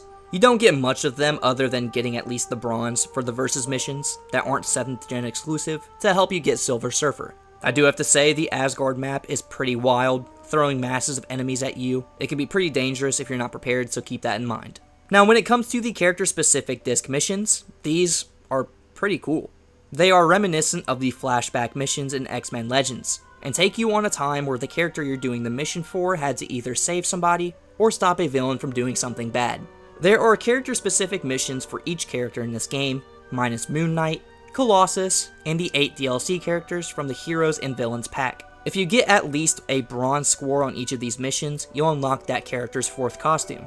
If you get a silver score, you will increase all of the attributes of the character by 1. And if you get a gold score, you will get 1 skill point to use for that character. To increase your score in these missions, you must defeat as many enemies as you can and complete the mission as quickly as you can. At the start of each mission, you'll receive a backstory on the character you're doing the mission for, which is such a nice touch. It will then segue into the situation the character is in right now and throw you right into that mission. Some of these discs have some unique side objective that you may have to do throughout it, like with Captain America's here, where you can disable these bombs by doing some QuickTime events. There's also a unique mechanic during the boss fight with Winter Soldier, where you have to activate the blinking console controlling this rocket to make sure it doesn't launch, while also juggling your fight with Bucky. Wolverine's disc requires him to protect power cores during the boss fight with Warstar, and Storm has to protect her X-Men friends during her fight with Hussar.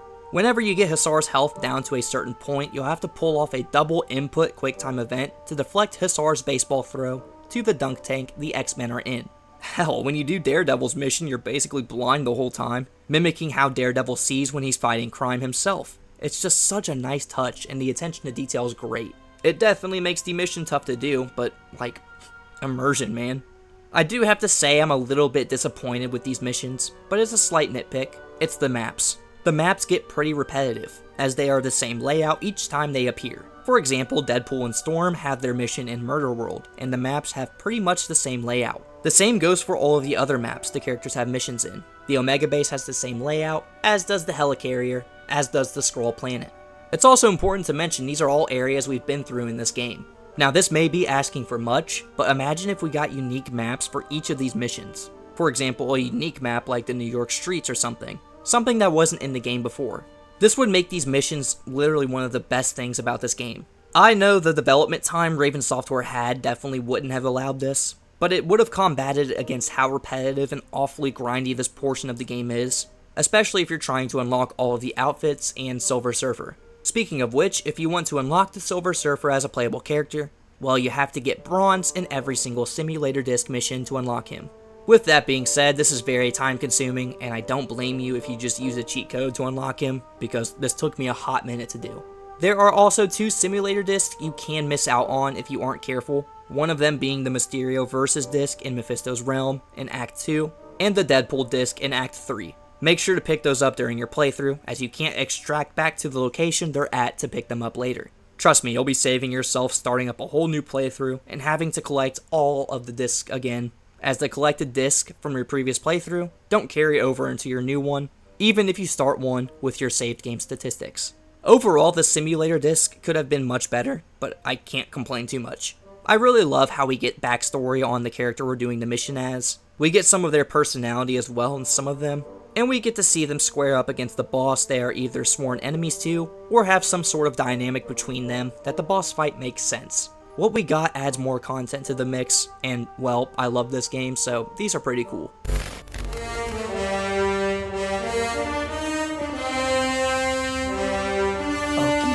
If you guys don't know what Marvel Mods is, it's a website with a vast collection of mods for the X-Men Legends 2 and Marvel Ultimate Alliance games, all adding in a more expansive roster for each game, some standalone character mods, some new outfits, or even camera angle changing mods, new simulator disc missions. There's so much to it. There's some really cool stuff on this website.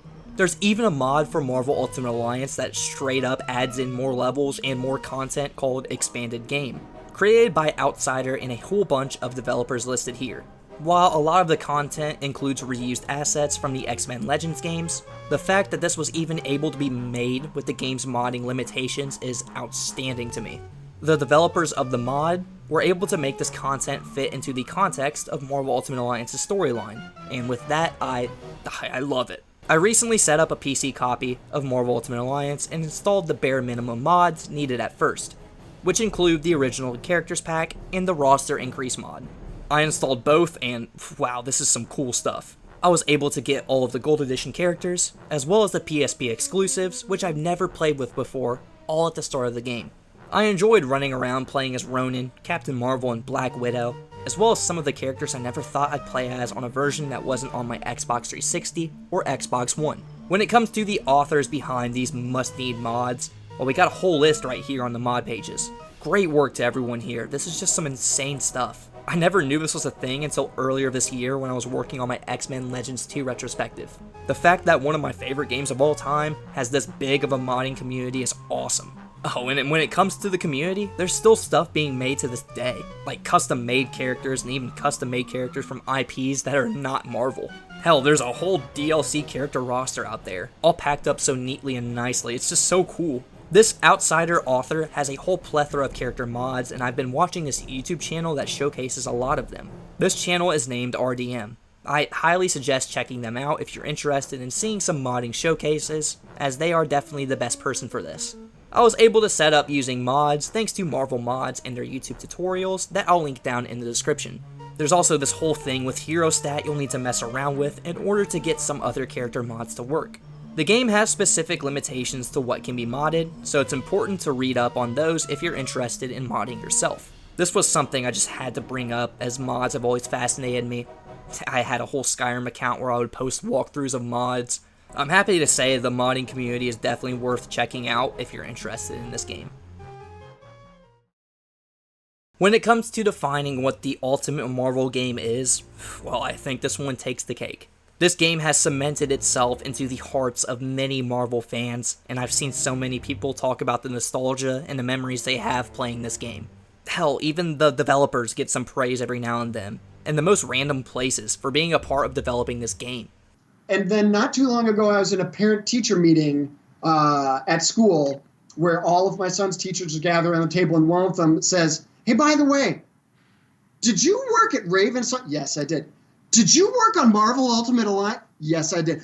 "I played that game all the time in college." Oh. We have a huge selection of playable Marvel characters, which is a very memorable feat at the time this game came out. There's so many different comic book locations we'll visit throughout the whole game. We have unique design on all of them. We have charm of the dialogue of the characters and the Easter egg conversations, not to mention the fact that many characters are interactable and load you up with some Marvel trivia and information. This game has it all. It's the golden example of what a Marvel game could be. It's a game that takes inspiration from multiple different comics and heroes to combine all of it into one amazing experience. I really hope you guys enjoyed this video. I definitely procrastinated quite a bit working on this one, mainly because I wanted to do this game justice. This was one of my favorite games of all time, and one I grew up with. It always fascinated me how a game like this hasn't been available for modern day consoles for quite some time now. And the fact that they made another installment to the series with Marvel Ultimate Alliance 3 and have yet to put the remasters back on the store is really upsetting. I get it, licensing issues and whatnot. But this is a game that should be available to the masses in a modern day gaming setting. We need this game back on the stores, and the more exposure we give to this game series could hopefully make this dream a reality in the near future. If you enjoyed the video and want to see more content like this, liking and subscribing would do wonders. Even if you don't, thank you for taking time out of your day to listen to me talk about a game that I hold dear to my heart. It really means a lot to me. I can't even put it in words. I hope you guys have a great rest of your day. This is Ace. Peace out.